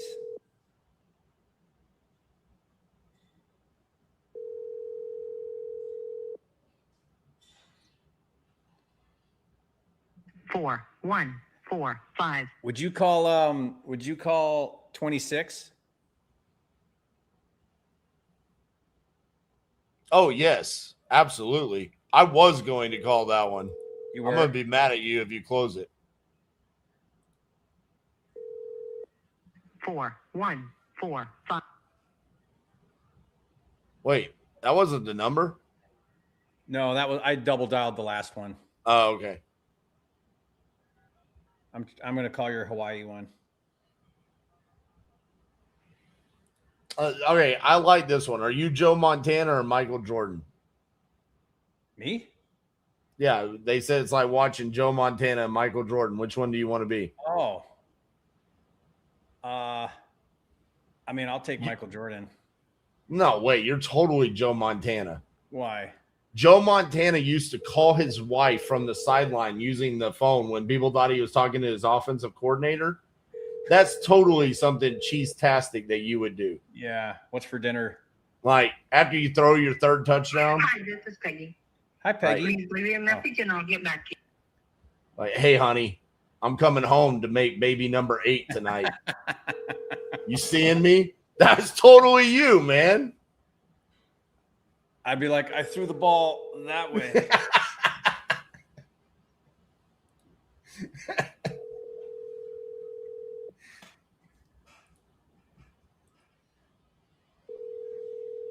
This Hawaii house has a Wyoming phone number. You know, that's kind of common that Hawaii, I mean, they live all over the place. Hi, this is Peggy. Please leave me a Yeah, that's Hawaii for you. You've never heard that about Joe Montana? No, I didn't know that. Yeah, there's videos of him talking about it. Where he's like, he would call his wife right in the middle of the game, being like, you watching me? Can you imagine, like, you've played so many games that it's not even like, you know, a big deal. Nowadays, they would like fine you. There would be cameras all over it. I mean, they would read your lips and be like, he's calling his wife. Yeah, you could never get away with that now. I'm trying number 8. Just because the last good one I had was in North Carolina. I'm surprised you haven't done that Tennessee. I thought about it. Chucky, Tennessee, where's that at? It's not far. It's Kingsport. It's maybe an hour and a half or so. The subscriber you are trying to reach is not available. Let's try that one. Wow. It's your just, Tennessee geography is way better than my Texas geography. I looked it up. That's the only reason why. Oh, okay. Like, that was impressive. Chucky. And there's Churchill, Tennessee, too. Hey, you know, I was thinking about trying to one-up you with Buc-ee's. We invented Cracker Barrel. So beat that. Wait, hold on. Can you say we when you've been there for like 2 years? Like When I moved to Puerto Rico, RJ, I did this video and I said my island, my island. Oh my God. Did you get chewed up? You know, I live here now, like my home. I live here now, you know. They did not like that I said the comments chewed you up on that one. Oh man, they roasted me alive. Apparently, if you're a gringo, you cannot say my island in Puerto Rico.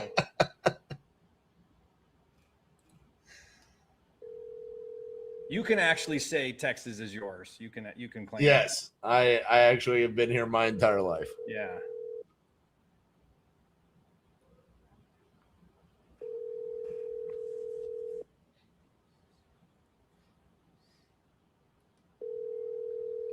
Your call has been forwarded to voicemail.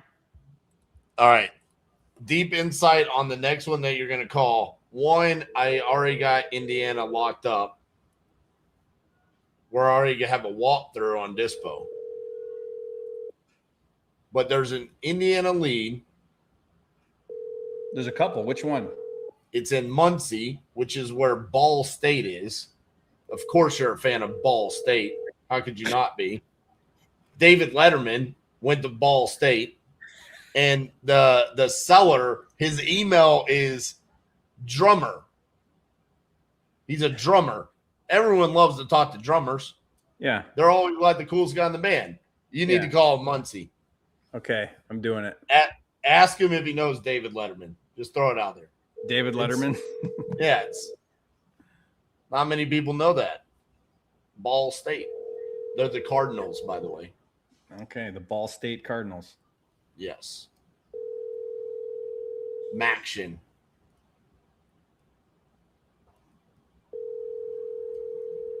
And you saw this guy's email, right? Yeah. He's a drummer. Yeah. That's where you're getting that from. Mm-hmm. Please leave your message for 765. Although his reason for selling is about the dumbest reason ever. Well, he's a drummer. Yeah. He's on drugs then? I mean, I wouldn't say that.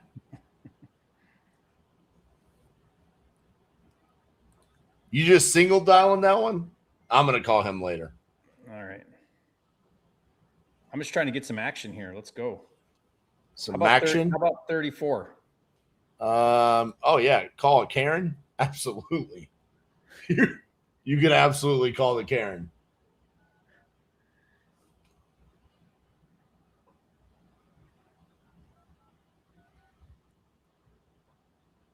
For anyone that's wondering what happened last week, outside of the fact that I locked up just a ton of contracts, about 38 seconds before we went live, Jerry says, "Why is there an echo all of a sudden?" And there was no way for me to hear Jerry without there being a massive echo. Hello, we're unable to come to the phone at this time. Oh, she lives up to her name, guaranteed. Yeah. Oh, I can just hear it. Hi. If you record your name and reason for calling, I'll see if this person is Why available. would that be different the second time? Jerry Norton calling about your house for sale on 4th Street. So the week prior, we got a ton Thanks, of Jerry compliments Norton. Please stay on the line. about our humor, about our chemistry together. You and me? And then, me and you. And then the next week, Yeah. I can't listen to you. I had you so low.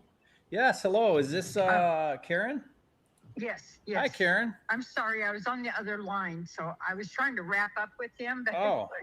so I Good. could answer, but so you had to. So I'm sorry you had to call back, but No worries. all right. Yes. I'm calling you about So your who am I property speaking there. with? My name's Jerry, Okay. Uh-huh. and I understand you're looking to sell that house on 4th Street. Yes, yes, I am. Okay. Yes. Great. Yes. I'd love to see if I could help you out here. Tell me what's going on. Well, I think it was June. It may have been July, but I'm pretty sure it was June. I had a lady come to the door and tell me that serve me foreclosure notices. A And what? I'm A like, serve you for what? foreclosure Oh, notice. foreclosure. Yeah, yes. And I'm like, what the hell? Yeah. I've been making payments every month, or they take it out of my account every month. Yeah. Well, so then when I called the place that now has my mortgage, which I didn't think I signed up for a mortgage, I thought I signed up for a cash, to combine your things into one. And I wouldn't have taken the extra money, the little bit of extra money they gave me. You did like a consolidation loan? That's what I thought it was, but come to find out, when signing on the dotted line, when I'm reading through the paperwork, I'm like, wait a minute, this says mortgage. I don't want a mortgage. And they're like, well, it's kind of late in the game. And so, and I just, and because I don't want to share this with my children, Yeah. I take everything on my own. So, yeah, so I just did it. I mean, So, it's great. They paid off my car and this and that and the other, but I still owe all that money. So how much was that consolidation loan for? Okay, so I'm gonna say 80,000. It's 79 something. Okay. I'm actually here at Walmart parking lot because my son had to get some of his medicine. Yeah. But so I'm not at home. I can't grab paperwork. No. Let's just talk rough idea. It doesn't have to be exact. Yeah. So about 80,000. Okay. Yes. And yes. And then how far behind are you on like the payments? Well, I haven't made a payment since I guess since December. I lost my job last October. Okay. So that was my extra money. So I don't know why I've done this. Maybe it has to do with my age, but since I've been back here, well, no, not but since my husband passed away, right after we got back here, I just put recording things. I just wrote down what I owed, and then anything after that was, I could use to fix the house, but over time, there's nothing left. And so I think I just looked at the amount and just went, oh, okay. Yeah. Because I've been fixing things, here and there, doing different things. I put new steps on the back porch, on the back, and just, certain things I could do. But anyway. But do you know how far behind they're telling you? They're saying that the last payment they got was in December. Right. But then, so they accumulated all those missed payments and like penalties and things. Did they tell you I'm sure. Is that 80,000? Is that your payoff? Like, would that pay it all off? Yes. Okay. So yes, the 79. I'm pretty sure that's what the paperwork says because, and I even called and asked them. Yeah. But here's the thing. I need money to move. Yeah. And now, I've been checking with, we only came out here in one, the biggest U-Haul they make, and 2 cars filled with things. I had my car on a dolly, but so because I knew we were moving from a 3,000 square foot home, a 4-bedroom, 3-bath, to a 1,000. I think it's like 52. Read the comment. I've been trying to find actually what it is. It's 1,000. I think I put down 52. I'm pretty sure that's around what it is. 3-bedroom, 1 bath. It's under contract. That yes. No shower, clawfoot tub. Needed a lot of things. Karen, let me ask you a question. Okay. Are you under an agreement already with someone else to sell this? No. Have you talked to anybody else about selling it? Yes. I've talked to 3 different people. Yeah. But nobody am I under contract with. I've only heard back from 2. Okay. And the one guy was someone I talked to yesterday. Yes, Springfield. And he called me back today. In fact, that's who I was on the phone with. And so yeah. But I just had to tell him, from start to finish. So it's not really okay. But I do need money to move back. And what does that number look like? Because whatever you sell it for, they're going to take they're going to take out the 80 and pay the bank off. Right. And then you're left with whatever's left. So what do you need in cash to like move and start a new place and all of that? Yeah. Well, I'm not going to worry about the new place because I'm going up to Oregon, but I actually need to find a place in Washington, just inside. My son lives in a small town in Hermiston, Oregon. It's in the northeast corner, and they have no specialist. My son that's with me here, who goes everywhere with me, he's deaf, blind, and autistic, or he's going blind. He has Usher syndrome, something that if you're only happens to people that were born deaf. We found that out when he was 19. He's 39, going to be 40 in September next Never month. heard of that. So, no, I never heard of it either. And he did have one friend that he went to school with out there in California at the deaf school, Fremont School for the Deaf.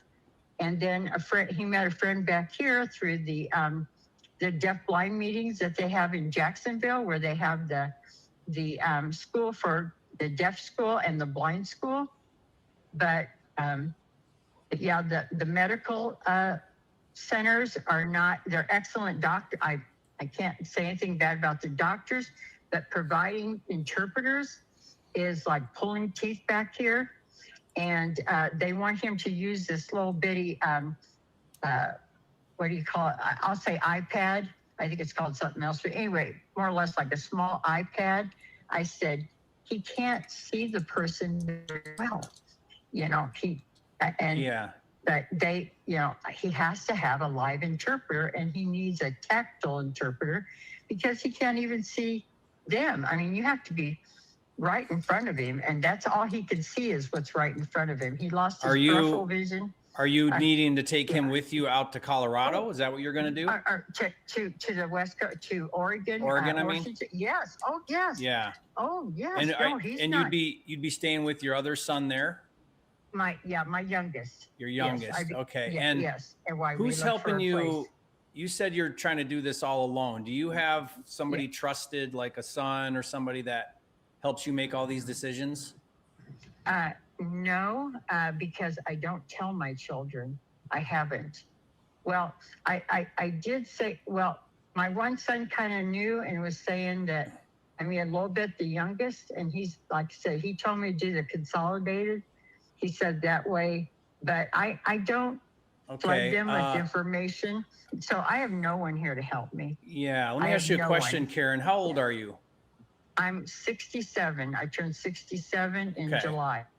Yeah. I just want to make sure, I buy a lot of homes from, and I don't mean this disrespectfully, but from I know what you're gonna say. elderly people. Yeah. And I just want to make sure that you're fully aware of the decisions you're making. You're getting good counsel on if those are the right decisions.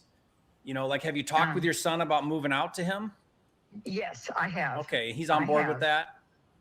Well, he said, because I said, how long do you need? And he said, he started out with 6 months. And I said, I don't know if I can stay here 6 more months. And he said, well, he told me they're going on vacation in October. I'm thinking that might be when I'm going. But he's got a 5-bedroom house. They did have an only child, but so now they have 2 children, but they still have a 5-bedroom house.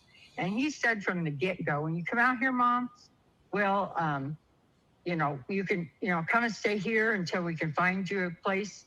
I want to make sure you get a place that's decent. I would probably, if we move forward, Karen, and I help you buy your house, I would probably get your son involved. Just make sure that he's, fully on board with what we're doing. He's aware. He's, just to make sure that I don't ever want someone to feel like not fully aware of everything they're doing when it comes to something like this. You know what I mean? I do. And but I do have signs of Alzheimer's. Because my oldest son said, Mom, how are you getting yourself in these predicaments? Yeah, that's my worry too. Because places are calling there. He said, you're an intelligent woman.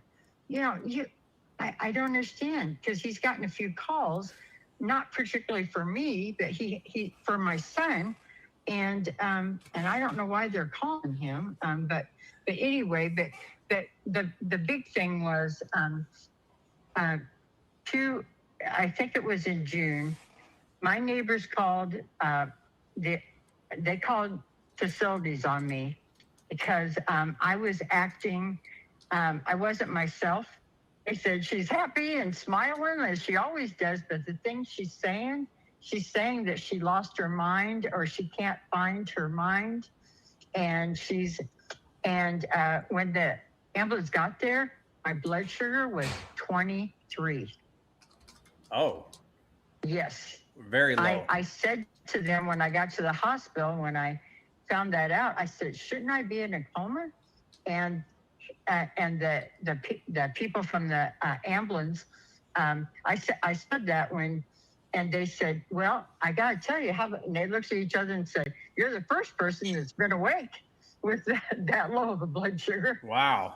Yeah. So, yeah. You never definitely, had anybody. You definitely need to get some care and make sure you're in a safe place. And sounds like that can be your son. And you're certain you didn't talk to an Anthony about buying your house or sign anything with Anthony. Anthony, that is one of the people I've talked to. Okay. But I haven't signed anything, and I haven't heard back from him.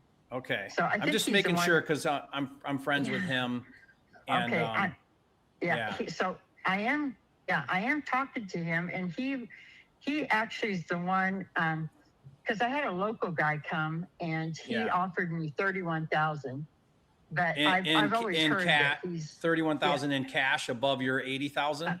No, it's $30,000 total. Yeah, he's the only person that's come out and looked at the house, and I'm an honest person, so I told him what works, what doesn't work.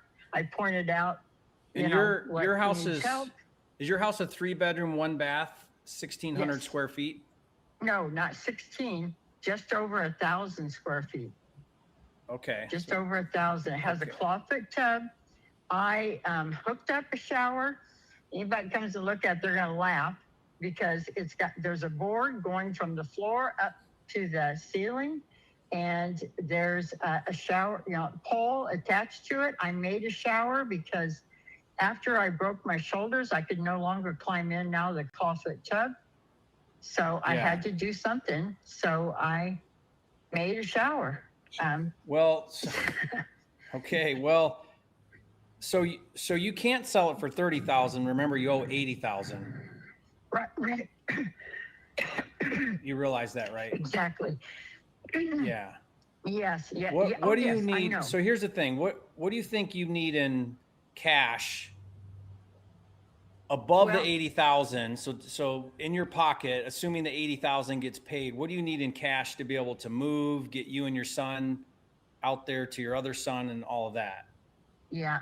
Well, I'm going to have to get back to you on that because I haven't tried the local movers, the big, but I think have movers is out of the question. The only place I've called a couple of places, but the main place was Mayflower. But they gave me 15 to 20,000. I said, oh, I definitely can't afford that. And she said, well, I'll give you 30 days and you try to get rid of what you can. I said, ma'am, no, it doesn't matter. I cannot afford that. So she said, and you won't to have it. I said, no. I think Anthony's the only one that has gone a little further than listening to what about the house. He's actually showed interest in getting me the money or making sure that I get, moved and stuff like that. So here's what I think we should do, Karen. I think I'd like to talk to your son. Okay. And work with him on trying to do this with you. Okay. So I'm going to need to is this your cell phone I called you on? Yes. Okay. It's the only phone in the house. Yeah. Okay. I'm going to text you at this number. And what I'd like you to do is text me your son's number. I'm going to give him a call, walk through him, what's going on here. I mean, there's not going to be much money left for this to make sense after paying off the bank. Yeah. In fact, as I run numbers, it might just be that and maybe a few $1,000s. Yeah. You know, if it's the same Anthony, we've talked about 5,000. I threw that out there, but you know, because that's gas, food, you know, and I know we can make it here in 3 days, but I do not want to. I mean, there's some furniture I won't be taking, but I do not want to start all over at 67. Broke as I am. No, you'll leave everything there, and you'll just. I think you leave everything there because you're not going to take stuff to your son's house. You know, like leave it all behind. I was gonna put it in storage. Yeah, but you don't need it. I'll get rid of it. Just leave it there. Seriously? Yeah. Well, why would you take it with you? So that we have something to sit on or sleep on, or your son will give you a bedroom. Yeah, but he's got a 5-bedroom house. He'll give you a bedroom. I'll talk to him. Yeah. We'll figure it out. Don't worry about it. We'll figure that out. Okay. We're gonna make this. We're gonna make this. We're gonna figure this out. We're gonna make this easy for you. We're gonna get you out there to your son. But sir, you don't understand. I don't want to be a burden to my children. I know. I don't want this. You're not. Your mom. Listen. Yeah. You gave life to these kids. I would do anything for my mom, and I'll bet you your son would too. Yeah. My oldest son actually took me on the Alaskan cruise that my husband's supposed to take me on. Yeah, but but Karen, you gotta pay for everything. Karen, you're at a point now where it's okay to ask for help. Like you gotta get your son involved and have him helping you. They're both gonna be mad at me. Well, that's all right. I mean, I guess I'll have to get over it. They'll get over it. You know. Yeah. They're not gonna be mad at you. Listen, if you were my mom, I would do everything I can to help take care of you, because you're my mom. Yeah. That's how it works. Yeah. And they are, you know, all my children are they're good. They have good hearts. They have, you know, but let's get your son helping with these decisions and helping plan all this and do all this. Okay.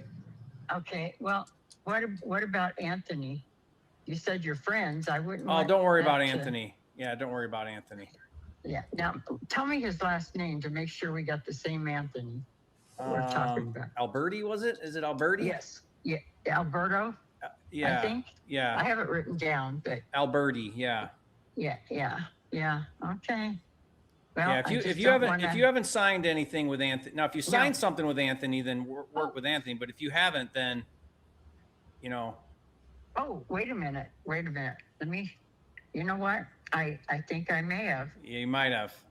Yeah, you know what? He sent me something, and he said he would look into, you know, cash buyers. He's the one that asked me about the rental thing. Could somebody move right into it? And I said, well, yeah, I guess maybe probably could. Maybe I'll get a hold of Anthony. But yeah, I think you're gonna have to, because I think he did send me something, and I did. You know, I was thinking I didn't. Karen, don't sign anything right now until you get someone like your son, you know, helping you. Yeah. Okay. Okay. Because because you don't know what you're agreeing to, and then you know you got to make all these decisions after you sign things, and you know people want to hold you accountable to what you sign and all of that. You know what I mean? Yeah. Well, he was very specific about, you know, signing. You know, if he could get me someone to bring in that money. If he couldn't, then he said, you just wad it up and throw it away. So, I mean, and of course there takes some trust, because of course I didn't read all that stuff. I mean, I skimmed through it the best I could. I'm a speed reader, but to say I fully read everything from top to bottom would be a lie. Yeah. So, and I'm guessing that I try not to lie. Yes. Yeah. Well then, you know, but we'll still, one way or another, we'll see what we can do to help you out. Okay. Okay. All right. We're going to be in touch, but don't. Okay. You're going to get other calls from people like me. Mm-hmm. Yeah. Write this down. I don't want any more Write calls. this down. Do not sign documents with anybody else other than Jerry Norton. Okay. You're right. Because I'm not going to, here's why. I could probably send you something right now and you'd probably sign it. But that's not going to be what's best for you. What's best for you right now is we get your son involved and we help you make really good decisions. Okay. What is your last name, Jerry? Norton. Okay. All right. What's your number? It's this number I called you on. Okay. Yeah. Yep. That's the one you were going to send me. Yeah, I'm going to text you when we hang up. You? Yeah, we'll Okay. start. We'll text it if you can. Do you text, right? Yeah, I do. Okay. I don't like to do text. I don't like Me to neither. have long conversations in text. But yeah, we'll text because it's fast that way. And then but the next steps are gonna be I'm gonna call your son and talk to him, and I need you to be okay with that because I need to explain to him what's happening so he can help make good decisions for you. Okay. You want his number right now? No. I think today and tomorrow are his days off. Okay. Otherwise, he wouldn't be available. So. No, we'll call him right. We'll call him right away. But we'll get this stuff figured out. Okay. Okay. I do have a dog too that I need to take with me. We'll take the dog. Well, okay. We'll figure out all these things. Yeah. Okay. Because she's literally my emotional support. Yeah. I mean, I don't have her legalized or anything like. She needed me and I needed her because, her former owner was very cruel to her, but at the end he killed himself and she laid with the body for 4 days. So she's very, very traumatized. The reason I have her is because other fosters couldn't deal with her, and I'm only fostering because my friend's wife started the foster program. It's wild, women in love with dogs. It's all woman run.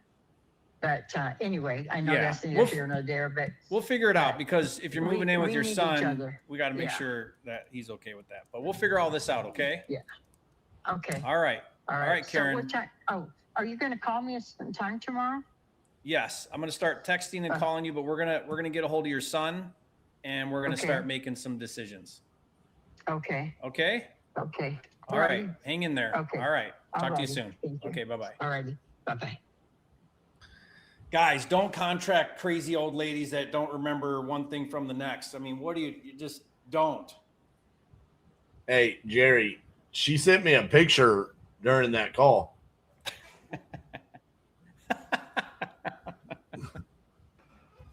It's all coming back to I'm gonna ask you one more time, Karen. Does Anthony Alberti, does that mean anything to you? I think I might have signed something. Wait a minute. Maybe. Did you say Anthony? Yeah, wait. You're going to call Anthony. You're going to talk to Anthony? We have issues. Oh. Thank you for that, Danny Force. That was good. I totally stole that one from you.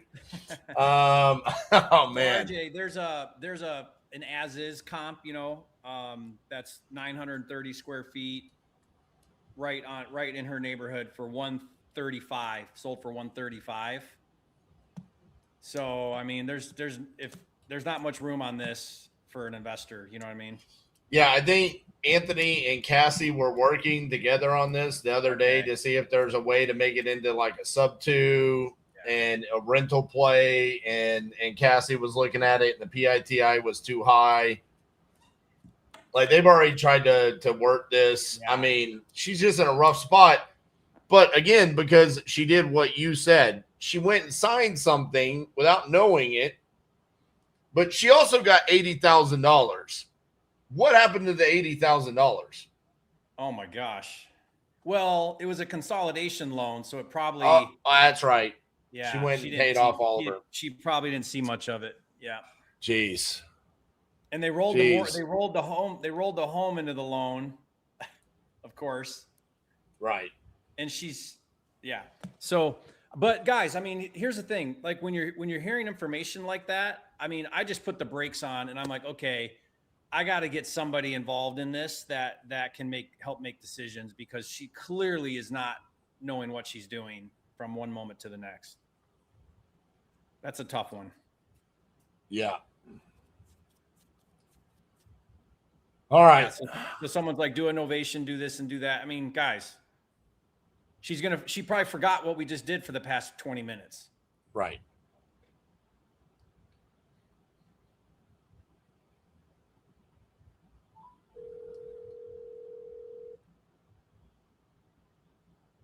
She was a very sweet Karen, though. She was. kind of. Just kind of forgot everybody and stab you in the back. I mean, is that like a rite of passage when you get older? You just do whatever you want and just be like, I have Alzheimer's. Dude, we went on an appointment, RJ, literally an hour and a half, signing the contract. Please leave your message. Signing the contract. The dispo guy shows up from the contract she previously signed while we're signing the contract. And we're like, what are you doing? Why are you signing with us? You already signed with this guy here. The dispo guy's here to take pictures. What are you doing? Like, are you kidding me? Oh, well, I was just getting a backup offer. I'm like, oh my God. A backup offer. Oh my goodness. Yeah, like contracts are just, like stack them up, just get a bunch of them.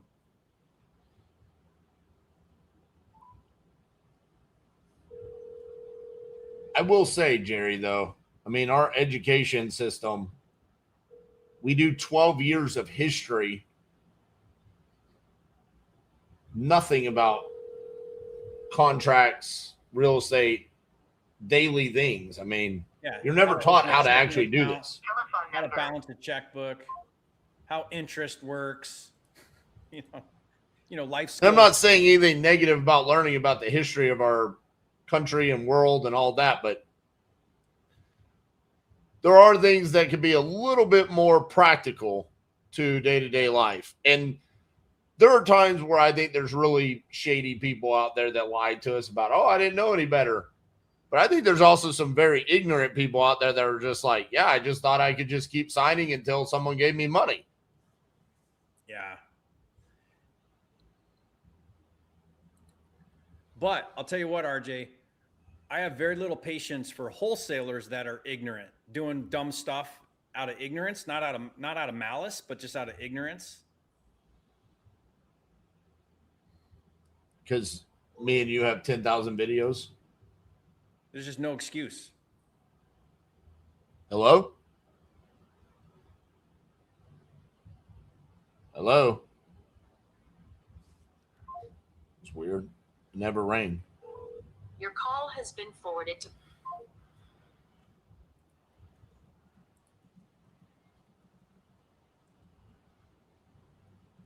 I will have to say, I have to give Anthony some credit there on that. She did compliment him there at the end as like he was the only one that really took the time to understand what she needed. What did he contract it for, RJ? Like, what's the? Is it? I think it was that 85,000. Yeah, $5,000 in your pocket to move and 80 to. But I think he even told her like, we're gonna have to explore creative options, and that's when he was talking about the sub 2.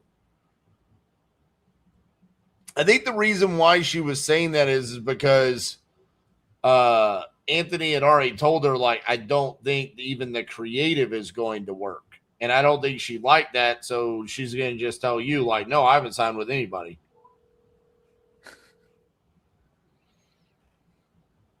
Do you think she's just filling out forms on the internet like every night? Hey, is Wes there? Hey, Wes, this is RJ Bates calling about your property there on Hickory Hills. Looked like you had filled out a form on my website saying you need to sell that property. Is that correct? Possibly we're looking to sell it. All right. How much are you looking to get for it? At least 300. At least 300. All right. Yeah. Well, tell me a little bit about what you got going on. It's 3 bedroom, 1.5 bath, 1,500 square feet, finished, 1,500 unfinished. But it's not a traditional basement. The floors and walls were painted. Had a new roof put on in 2018. The HVAC was updated back in April this year. It has a tri-level deck with a pool, 2-car detached garage, which is about another 850 square feet.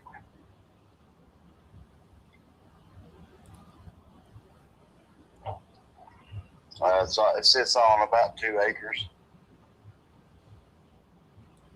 Sits on 2 acres, huh? Yeah. Interesting.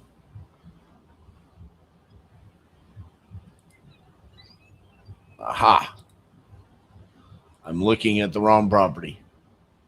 That would be the reason why. Okay. Continue. I mean, it needs very little to be move-in ready. The only thing that I can think of it really needs, other than, you know, maybe a good cleaning, it needs a couple of the vinyl flooring strips. It needs a couple of those replaced, and we have those. Why are you looking to sell it? My wife and I have inherited the property, and it's closer to where my kids go to school at. So we're going to sell that property, and we're currently moving into this other property. Okay. Why not just list it with a realtor? Well, I'm trying to figure out which one makes more sense. Dealing with the hassle of actually putting it on the market, or letting somebody like you guys have it that wants to do very little to it, and flip it and make a little bit of cash. Yeah, so that's really up to you and kind of what's most important to you. I mean, if you sell it to an investor, it's obviously going to come at a discount in order for us to be able to make profit off of it. If convenience is not what you're after, and you're after trying to get as much money as possible, then listing with a realtor is definitely the best option with you. There is a blend between those two, where if you wanted to get more money, but you didn't want to have to deal with the hassle, then you could let us come in and do that. That's what's called a novation. And we hire the realtor. We deal with all of that. That's something that we could do and just kind of let you be hands off and just get your money when you need it. But it's all really just kind of up to you on what's most important to you. If it's, hey, we want to get close to that $300,000 number, that's probably only going to be achievable with you hiring a realtor yourself.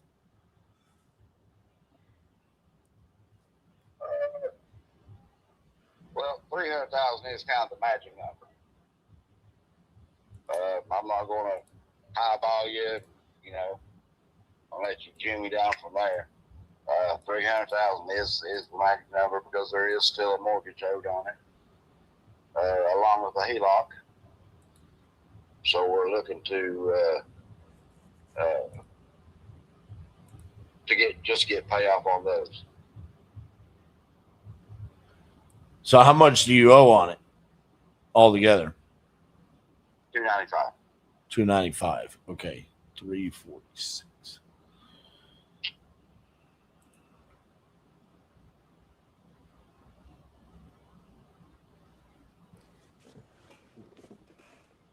And what is the livable square footage again?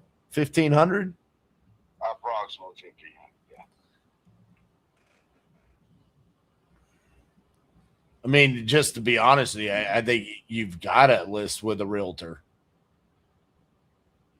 because just looking like in a pretty wide range, like your competition on the market is, there's a 2,000 square foot house that's on the market for $300,000.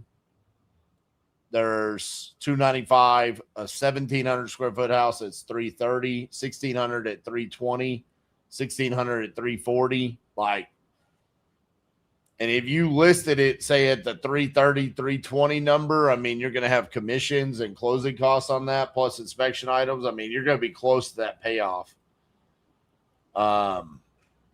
There's just not really any room for an investor to come in, and even on the novation play with you owing the 295, there's really nothing that can be done there. I really think just as like a real estate professional that looks at deals all day long, like that is, unless you're wanting to bring money to the table, that is like your only play is listing with a realtor. I appreciate the honesty. Well, I hope that works out for you. Just because from an investor standpoint, I just don't see. I mean, obviously, this call makes me no money, so and I'm in the business of trying to make money. So I'm just trying to tell you, like honestly, this is to save yourself some time and effort on these types of calls. I would definitely start reaching out to realtors. Okay. All right. All right. But best of luck. Bye bye. Bye bye.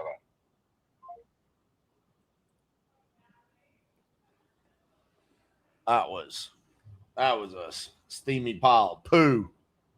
That was retail. That was beyond retail. He owes retail price. Yeah. Like, buddy, you're going to be writing a check at closing. I hate to tell you this. Yeah. I'm actually not the one that's going to tell him that. The realtors that he's going to call are going to be the one that have to tell him that. Well, they'll tell him, let's list it for $399,900, and then, Which one do I call, RJ? 2. Kokomo. Man, we started off so hot, 3 for 3, and now we're 0 for our last 3. Still been what a is great wrong? show. We're only 50%. It's horrible. These leads suck.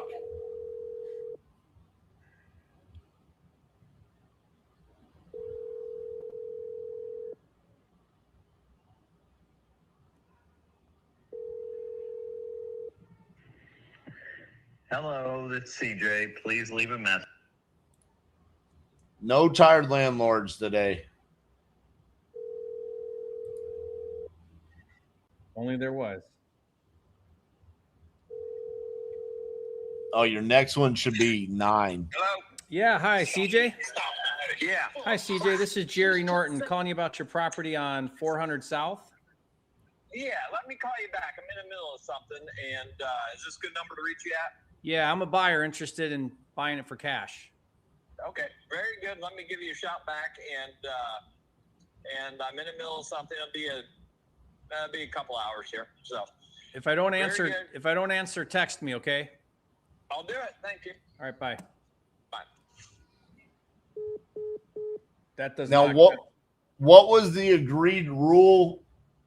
Was it that counts? I think we named that the Jerry Norton rule, right? The Jerry Norton made it a rule that like if you speak to the seller, it counts. If you confirm their name and address and they do want to sell, that counts. Number 9. Number 9. Yeah.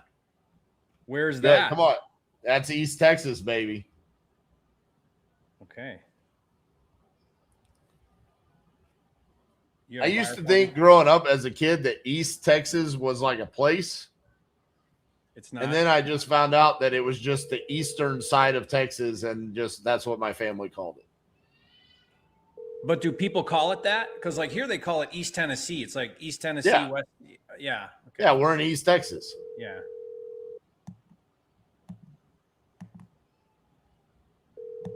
Quinlan.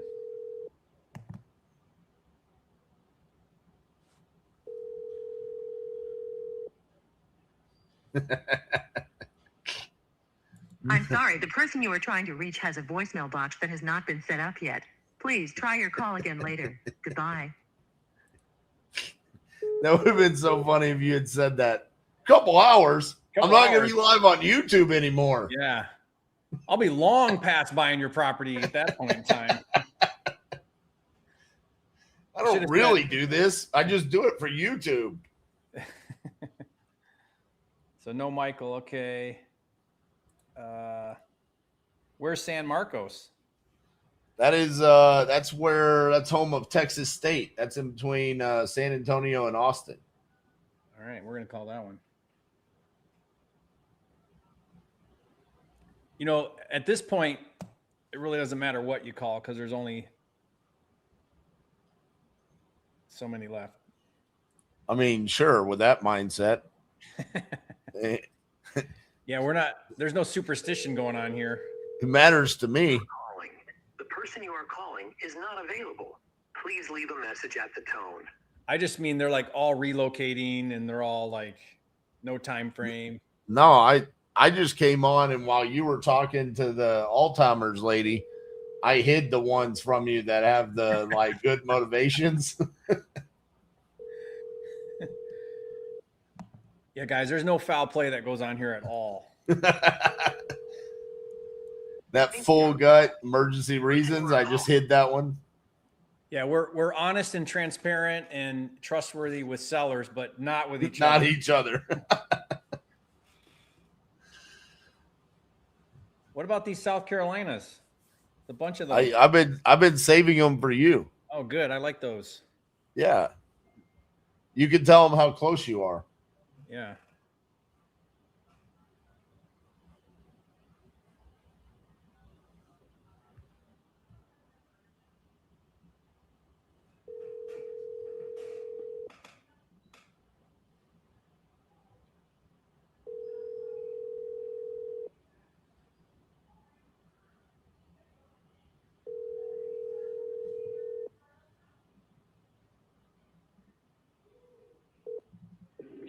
Hi, you've reached 330-283-6108. Now we have somebody saying that they're under contract with Champagne. Are you kidding? My signed contract. Hi, you've... What? That better not. Wait, that's the one they're walking, isn't it? Yeah, there's literally a walkthrough going on in Dispo right now.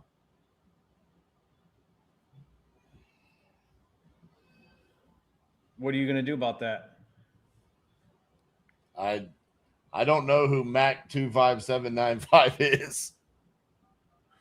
Yes, it's Evansville.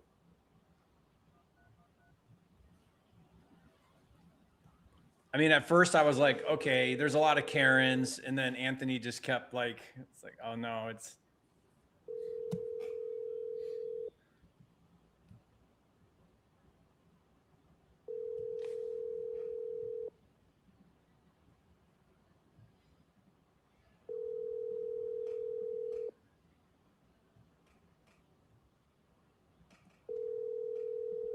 Do we have to add to the closer's formula?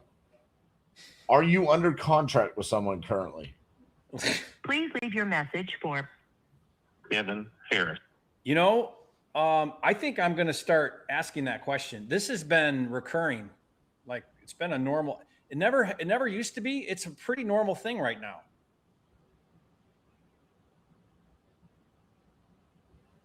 Which one did you just call? Both those South Carolinas, 11 and 12. I'm trying the next South Carolina.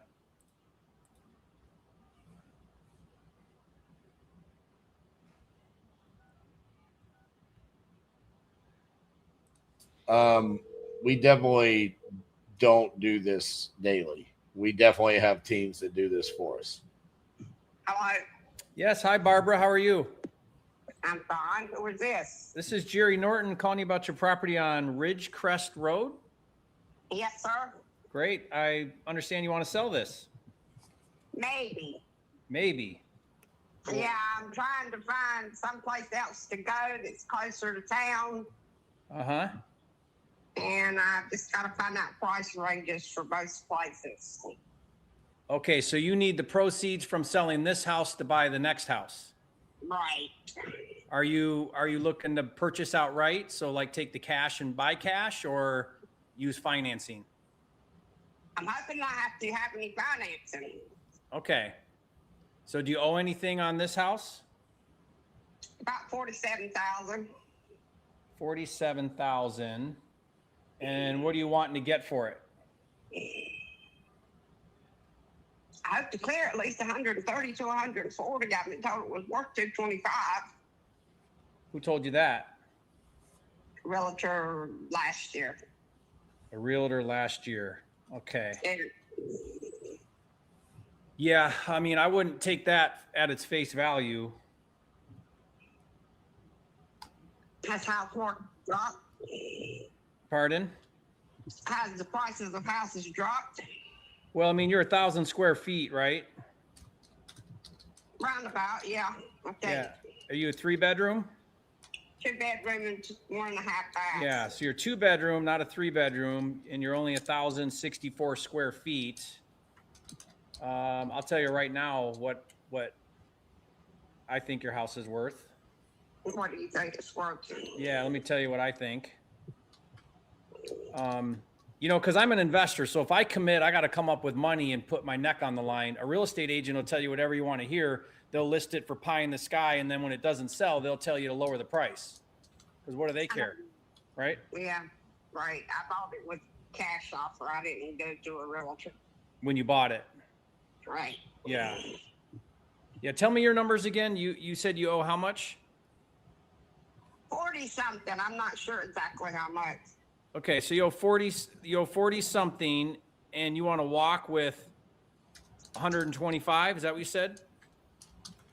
Yeah, at least. That puts you at 165 or so. Okay. Yeah, Okay. Let me see here what we've got going on. So you're off of Eastview Road. A nice neighborhood. Nice neighborhood? Yeah, it's a real nice neighborhood.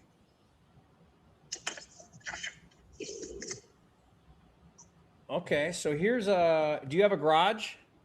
No. No garage. Do you have a basement? No. I have a little storage building in the backyard. No garage, no basement. So that's going to make a difference. And what size is your lot? Because this looks like you're 1/3 of an acre. Yeah, about maybe a little more. Okay. So there's a real nice home that's 1,000 square feet, a 3-bedroom, a 1.5 bath. Oh, you're 1.5. So it's a 3-bedroom. It's the same size. It's brick, and it's got a big 2-car garage, and it's pretty nice, in condition. And it sold for $284. Yeah. And it's on an acre. Yeah. So, you're going to be way under that because you're only a 2-bedroom, no garage. You're 1/3 the size land, not brick. And I'm assuming you need a little bit of work done. There's just some floors that need to be fixed. Yeah. I borrowed $30,000 and had everything fixed. And my daughter brought a dog over here, had puppies, and I had to go in the hospital for 6 weeks. And the puppies just tore some stuff up. Here's another one that sold. It's 850 square feet, so a little smaller. It's also a 2-bedroom, only a 1 bath. It sold for $247 here a couple months ago, and it's also on an acre, but it's got no garage either. So, right. Yeah, so you're probably looking like, probably in the low 200s if you sold it with a real estate agent, like on the open market. I'm depending on the condition, if your condition's fair. Right. You're probably looking at the 200 to 225 range is where a retail buyer would probably want to be. Right. It's got a brand new roof on it. And it's got new commodes in it. Yeah. It's got a walk-in shower in it. Okay. Yeah. Yeah. It's a cute little house, nice little driveway going up to it and everything. But as an investor, if I'm paying cash and I'm coming in and, I'm going to need to get a discount off of that retail value for it to make any sense at all. I could probably get you right where you want to be, which is you pay off what you owe and you walk with 125 in your pocket.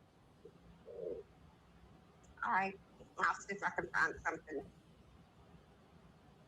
around that price range. Yeah, I think if you're Well, I don't have to have a 1 bedroom and 1 bathroom. I don't have to have a house. okay. Yeah, and we can help you. We can help you find something too. We're pretty good at that as well. And we can make. Here's what we can do. If you'll go under agreement with me, and we have a contract in place, we can make the closing date flexible. That way, you can line up your next purchase, and we can time both things to happen, right after each other. That's the only way I'll be able to move. Yeah. So I'll be flexible on when we close with you. You'll know that you've got a deal put together and done. You've got cash coming. You can now go out, find your next place. And then once you have your next place, you tell me, hey, I found it. I'm ready to go. Whatever the closing date is on that, we'll make our closing date before that. That way you have the cash so you can buy the next thing. Does that make sense? Yeah. That's the only way I'm selling. Yeah. So I'll work with you that way and be flexible and make sure you've got all that, figured out. So, all right. So let's go ahead and get that in place then. I'm not willing to sign a contract today if that's what you want. No, I'm. Why not? I've called. I can't even think of the place. Habitat that fixes houses for dirt cheap.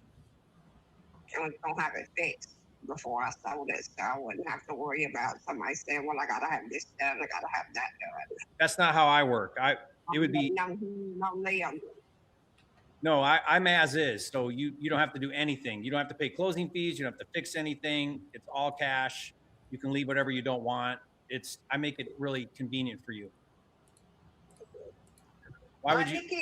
Let me keep looking and see if I can find anything that's doable around 125. I could borrow you again, but I don't want to. I'm 66 years old and I'm trying to get out of debt. Well, if you only need a 1 bedroom, you're going to have a lot of options with 125 cash. If you're willing to go, I mean, how far outside of this town are you willing to go? Rock Hill. Either Martin or York. I'm not going any farther than that. Okay. And I've been looking online. I found a couple of mobile homes for 150 for 4 bedrooms. Mm-hmm. I don't have to work quite that big. Yeah. And I found places that selling them for 86, but then you got to get the land, and I don't know what a half acre lot costs right now. Well, here's the problem, and here's why I'm going to be. Can I be your coach for a second? You don't have to listen to me, but can I give you some advice? Sure. Okay. You got to make one decision at a time. You can't really go shopping for your next deal if you don't have something lined up on the house you have, and you know what cash you're going to have available. Once that's done and you've solved that problem, now you can go find your next property. See, if you don't solve the somebody trying to buy my house right now. Some young boy was willing to hand me cash. Okay. But he was going to have it. He come in and went through the house and he still wants it. But I told him, let me think about it. I didn't know if I really wanted to move. Yeah, it's just, I'm an investor who takes action and I move. And when people aren't committed to the process, then what happens is a month goes by and you're still in the same spot you are today. Like, you really think that young guy's going to come through and perform? Yeah, he done come back twice. Okay. And what is he telling you he'll pay? He hasn't given me an offer yet. See what I mean? That's not how I operate. I'm giving you a concrete number, and I'm making it flexible so that you don't have to close unless you find your next property. So what's preventing you from moving forward right now?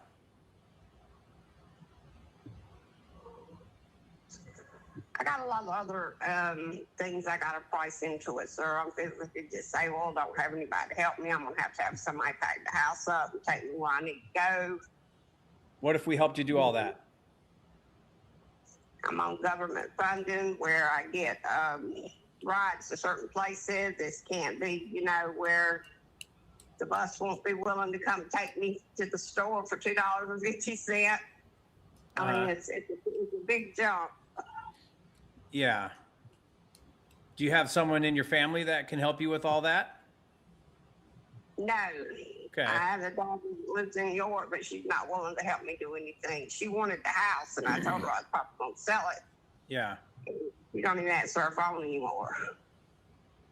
Well, what if we helped you with a moving company? We put stuff in storage. We helped you move to the new place. I mean, all of that stuff is, for us, is easy. We do that every day. Yeah, well, I don't put nothing in storage because I won't have money to pay storage. Yeah, I just mean whatever you're thinking is an obstacle right now, help me understand, and then I can help you solve those problems. I'm not really 100% sure right this minute, sir. I was just looking around today. Okay. All right. Well, my recommendation would be, don't fill out forms on the internet unless you're really serious about going forward, because guys like me are going to call, they're going to give you a cash offer. They're going to want to sign an agreement. They're going to send people out. They're going to start solving problems because that's what we do. Right. All right. Thank you. All right. Good luck.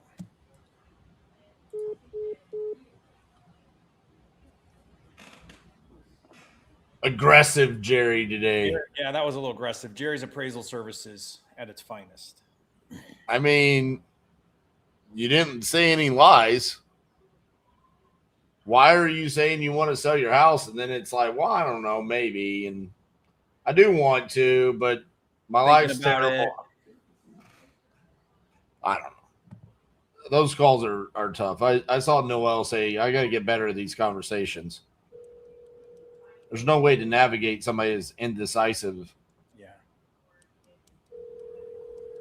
Yeah. Other than I mean, honestly, yeah, nip it in the bud at the beginning.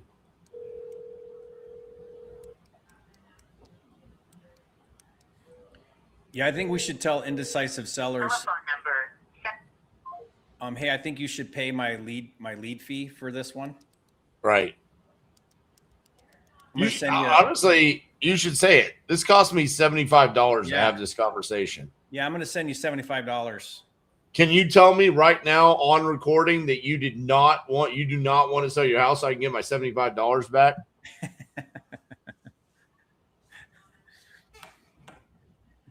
I'm going to Venmo you $75 when we hang up, okay?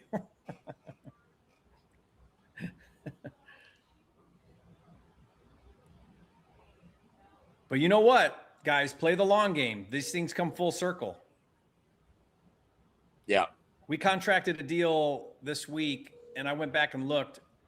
The original intake was May 12th or something, and we just signed.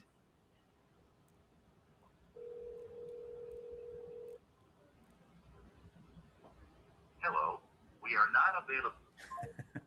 If you're ready to sell, this conversation is free. If you're not, it's $75. How do you want to proceed? That's funny. You tell me.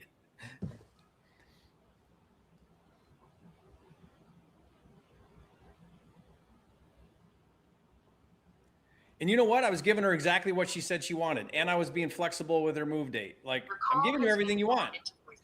Right. You said you wanted 125.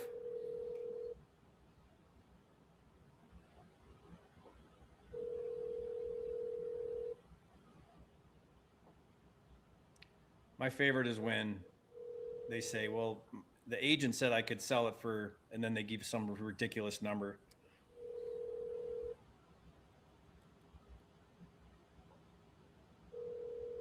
Your call has been full.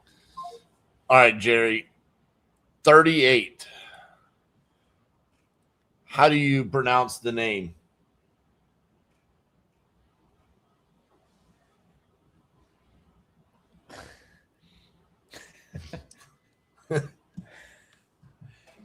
I mean, I would probably mispronounce it as wanker. I knew it.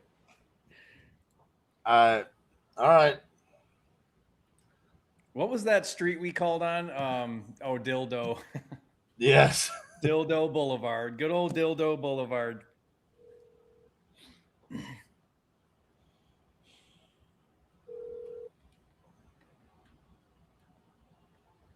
Please leave your message. Oh, I thought he was answering. Winker McDermott. McDermott. Hello. Hi, is Whacker there?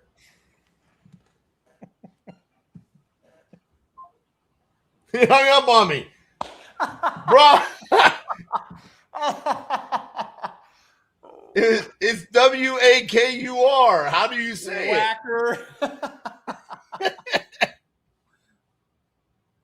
What do you think it really is? Wakur?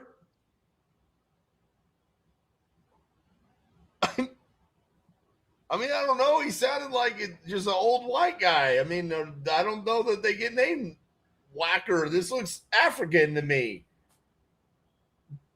It looks like Wakanda. I mean, Wakur. But then his last name's McDermott. McDermott. He's got a white last name and a funky first name. Like, should I call him back? Yeah, call him back. Like, Mr. McDermott? Yeah, there you go.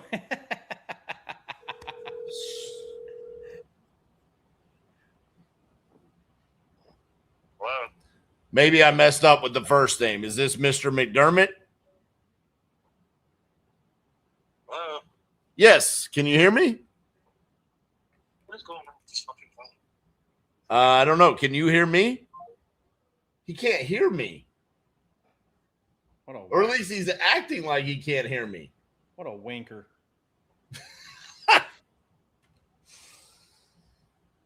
Do I call him for a fourth time? Yeah. Yeah, but I don't think he hung up because you called him a whacker. Yeah. So we're going to go back with it again, right? Yeah. Whacker. Hey, is this Whacker? Mr. McDermott felt too serious. Danny says he's a whack job. Hello? Hello, can you hear me? Yeah, I can hear you now. Oh, okay. Sorry about that. Well, one, I thought you hung up on me because I mispronounced your first name. So then I called you Mr. McDermott on the second time. But then you hung up on me on that one. So, but at least you said you couldn't hear me. Yeah, I don't know what the hell is going on. How do you say your first name? Walker. Walker. Okay. I said Whacker. So I was like, I'm just gonna go with the best thing I could possibly do. But you had filled out a form on my website saying that you needed to sell your property there on Ingham Street. Yes, that's correct. All right. How much you looking to get for it? At least about 150, 175. Okay. Well, tell me a little bit about what you got going on. Honestly, I'm just trying to get rid of it. My wife passed away, and then I just want to get rid of the house. Oh man, I'm sorry to hear that. Thanks. Okay, let me.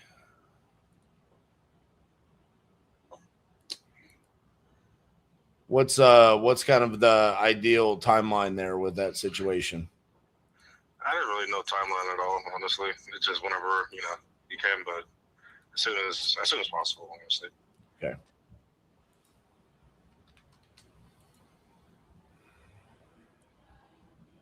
And in regards to the 150, 175, what's kind of the significance behind that? I see that the house price for at least about 180, 190. So I was thinking about around that area. Okay. Does the property itself need any work done to it? Honestly, it's just like paint and a little bit of flooring. That's pretty much it. Okay. Do you owe anything on it? 118, I believe. Okay. And I have like 89,000 in escrow and shit like that. 89,000? In escrow, yes. For what? My parents gave me the house, so they left some money in there. Oh wow, that's crazy. I thought you were saying for like taxes or something. Like, No. What, bro? Why you got 89,000 tied up in escrow? I understand now. Okay. So let's see. So your parents gave you the house. You owe a little bit on it. When you say you saw that it appraised for that, are you talking about like tax assessed value? That's what it just showed on Zillow and also on my Rocket Mortgage app. Okay.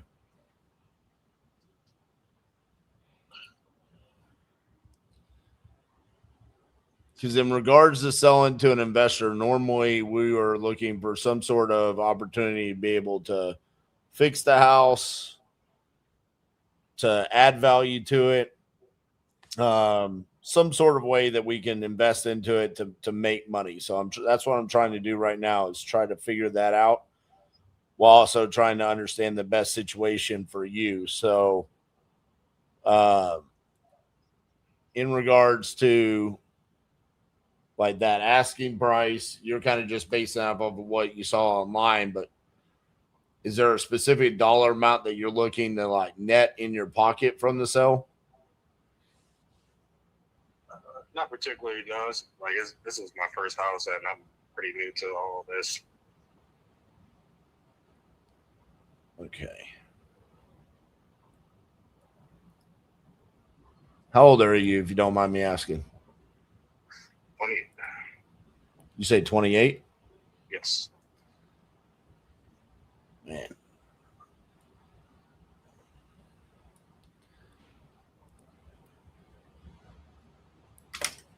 How long have you owned the property? It's been maybe like 5 or 6 years now.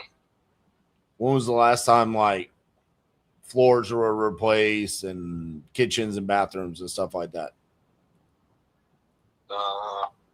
Just my parents pretty much had it. So like right at that 5-6 year mark, or Like around there, or longer than that? probably a little bit longer than that. Okay. Are you in a position where you could look something up online with me so I could kind of have you look at it and tell me what your property looks like in comparison to this? Right now, I'm sort of like in the middle of dinner. You think we can pick up tomorrow morning by chance? Yeah, I only need like 5 or less minutes, honestly. It's not going to take me that long. I kind of needed just a general idea. It's the property right next to you, 1246 Ingham. That property sold, and I'm curious if you have seen the pictures online and what your property looks like in comparison to it. Is that the one across the street from me? Yeah, probably. It sold last September, and looks that's my buddy. That's my buddy Clayton's property. He does Airbnb there. right. How similar is your property to that? He has a way bigger backyard, but it's sort of similar. I'm talking about the finishes on the inside, like the wood floors and like the updated fixture. There's a hardwood floors in the dining room and also living room.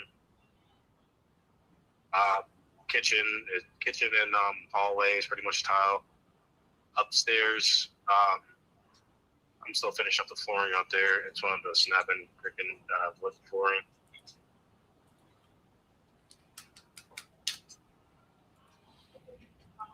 So your house would need some love to it in comparison to that one. In comparison, yes, but not much.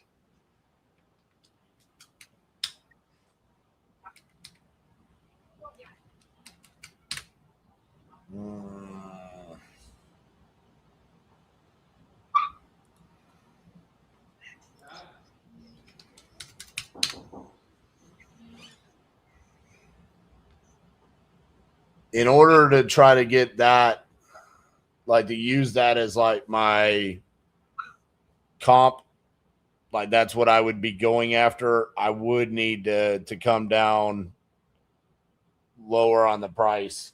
What did you say you owed again? 113 or something? I've been like 115, 118 left on there. Oh, jeez.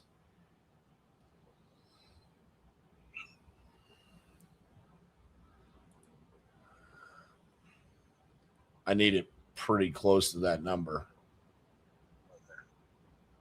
I mean, I could probably put a little bit in your pocket, but not a significant amount above that. Because if it's 250 and then I'm going to have to put somewhere in the $45,000-$50,000 range to get it up to that level. Right. And then I'm gonna have holding and closing costs. I mean, I would probably be down in that 120, 125 range. 120, 125 range. Yeah.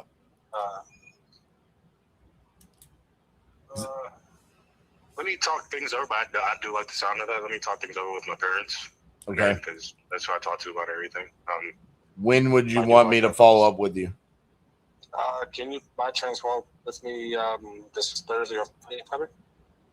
Thursday or Friday? Well, about what time? At least about 3, 4 o'clock in the afternoon, if possible. Okay. 3 to 4. We'll do 3 to 4 on Thursday. All right, that sounds great. All right. Thank you. Have a good night. Thank you, man. Bye-bye. What a unique call. Starts off where we're joking about his name, and then all of a sudden he's 28 years old and lost his wife. And you know what's weird about that one is he didn't really want to talk about it. I think you're muted. Yeah, he seemed walled off for sure. Yeah. It's like, okay, well, I'm not gonna press here. I knew the number wasn't right, but I knew it wasn't too far off because literally the house across the street sold for $250,000 completely rehabbed.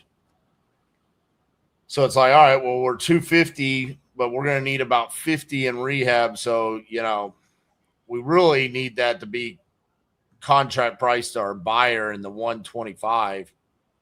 Maybe we do 130, but he owes like in the 115, 113 range or something like that. So it's real tough, but he also unlocks $80,000 that he has in escrow that his parents just gave him. Have you ever heard of that before? No.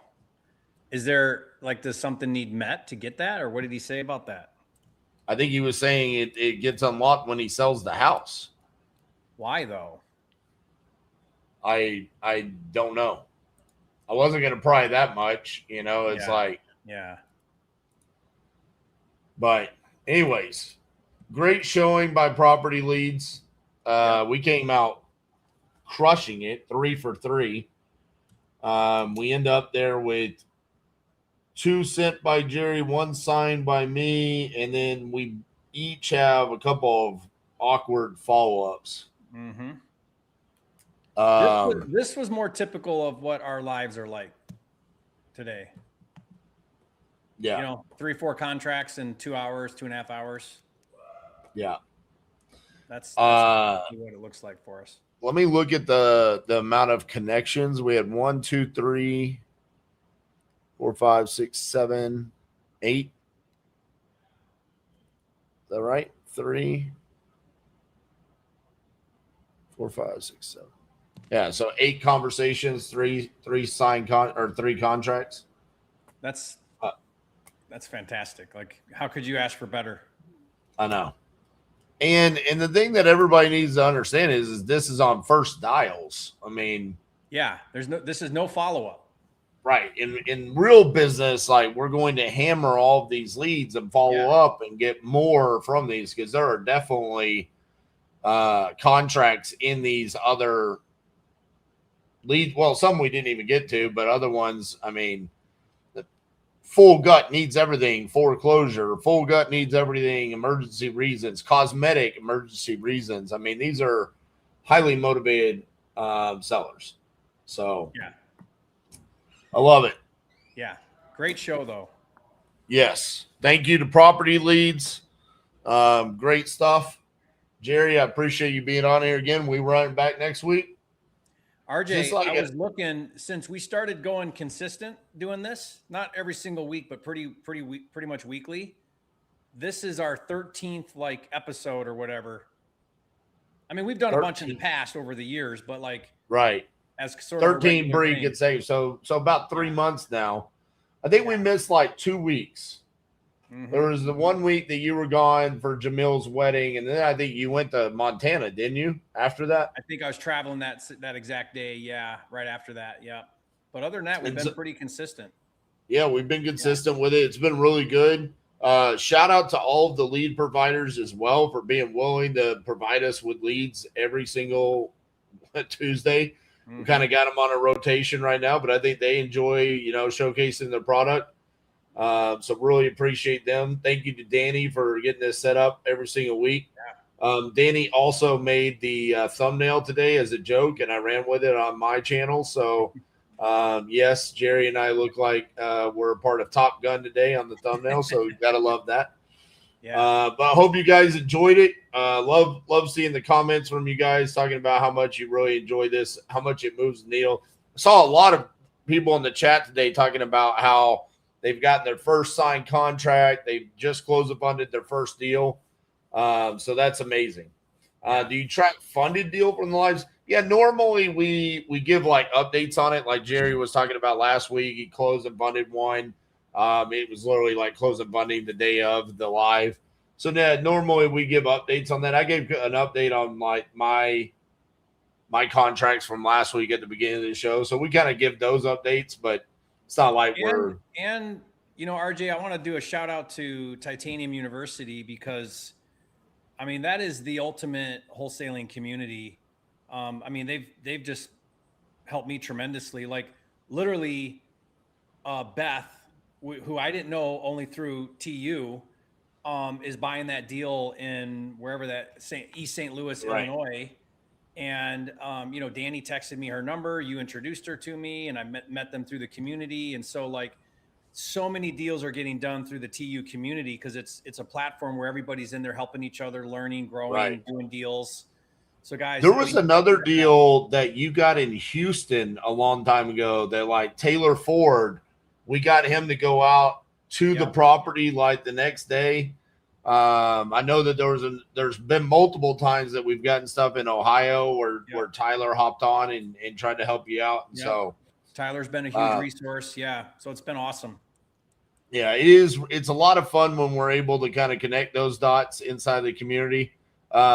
Jerry, you don't know this story, but Danny Herman, who now is the general manager for Titanium Investments, my wholesale operation, the first interaction that I had with him on the wholesaling side was I went live with PropertyLeads all by myself, and I get a lead in South Dakota, and I knew he was from South Dakota and he had family there. And so I call him on the live and I'm like, hey, can your family go take a look? He's like, absolutely. This is right in their wheelhouse. And how the whole thing went down, I was like, this is my guy. Like, I've got to have him. And so I was like, hey, if I offered you a job, would you be interested? And he's like, the answer is yes. Like, whatever you're willing to offer me, the answer is yes. And he's the one that immediately is on top of that. He's already got the walkthrough on the signed contract today. So it's an honor to be able to be involved with all these people across the world and see like the love from everybody in the chat today. So yes, shout out to the TU community. Appreciate each and every one of them showing up and supporting us. And Jerry, can't wait to hang out with you here in a couple months in Fort Worth. Yeah, me too. Yeah. Awesome. All right, guys, show us some love. Make sure you like the video, and we will see you next Tuesday. See ya.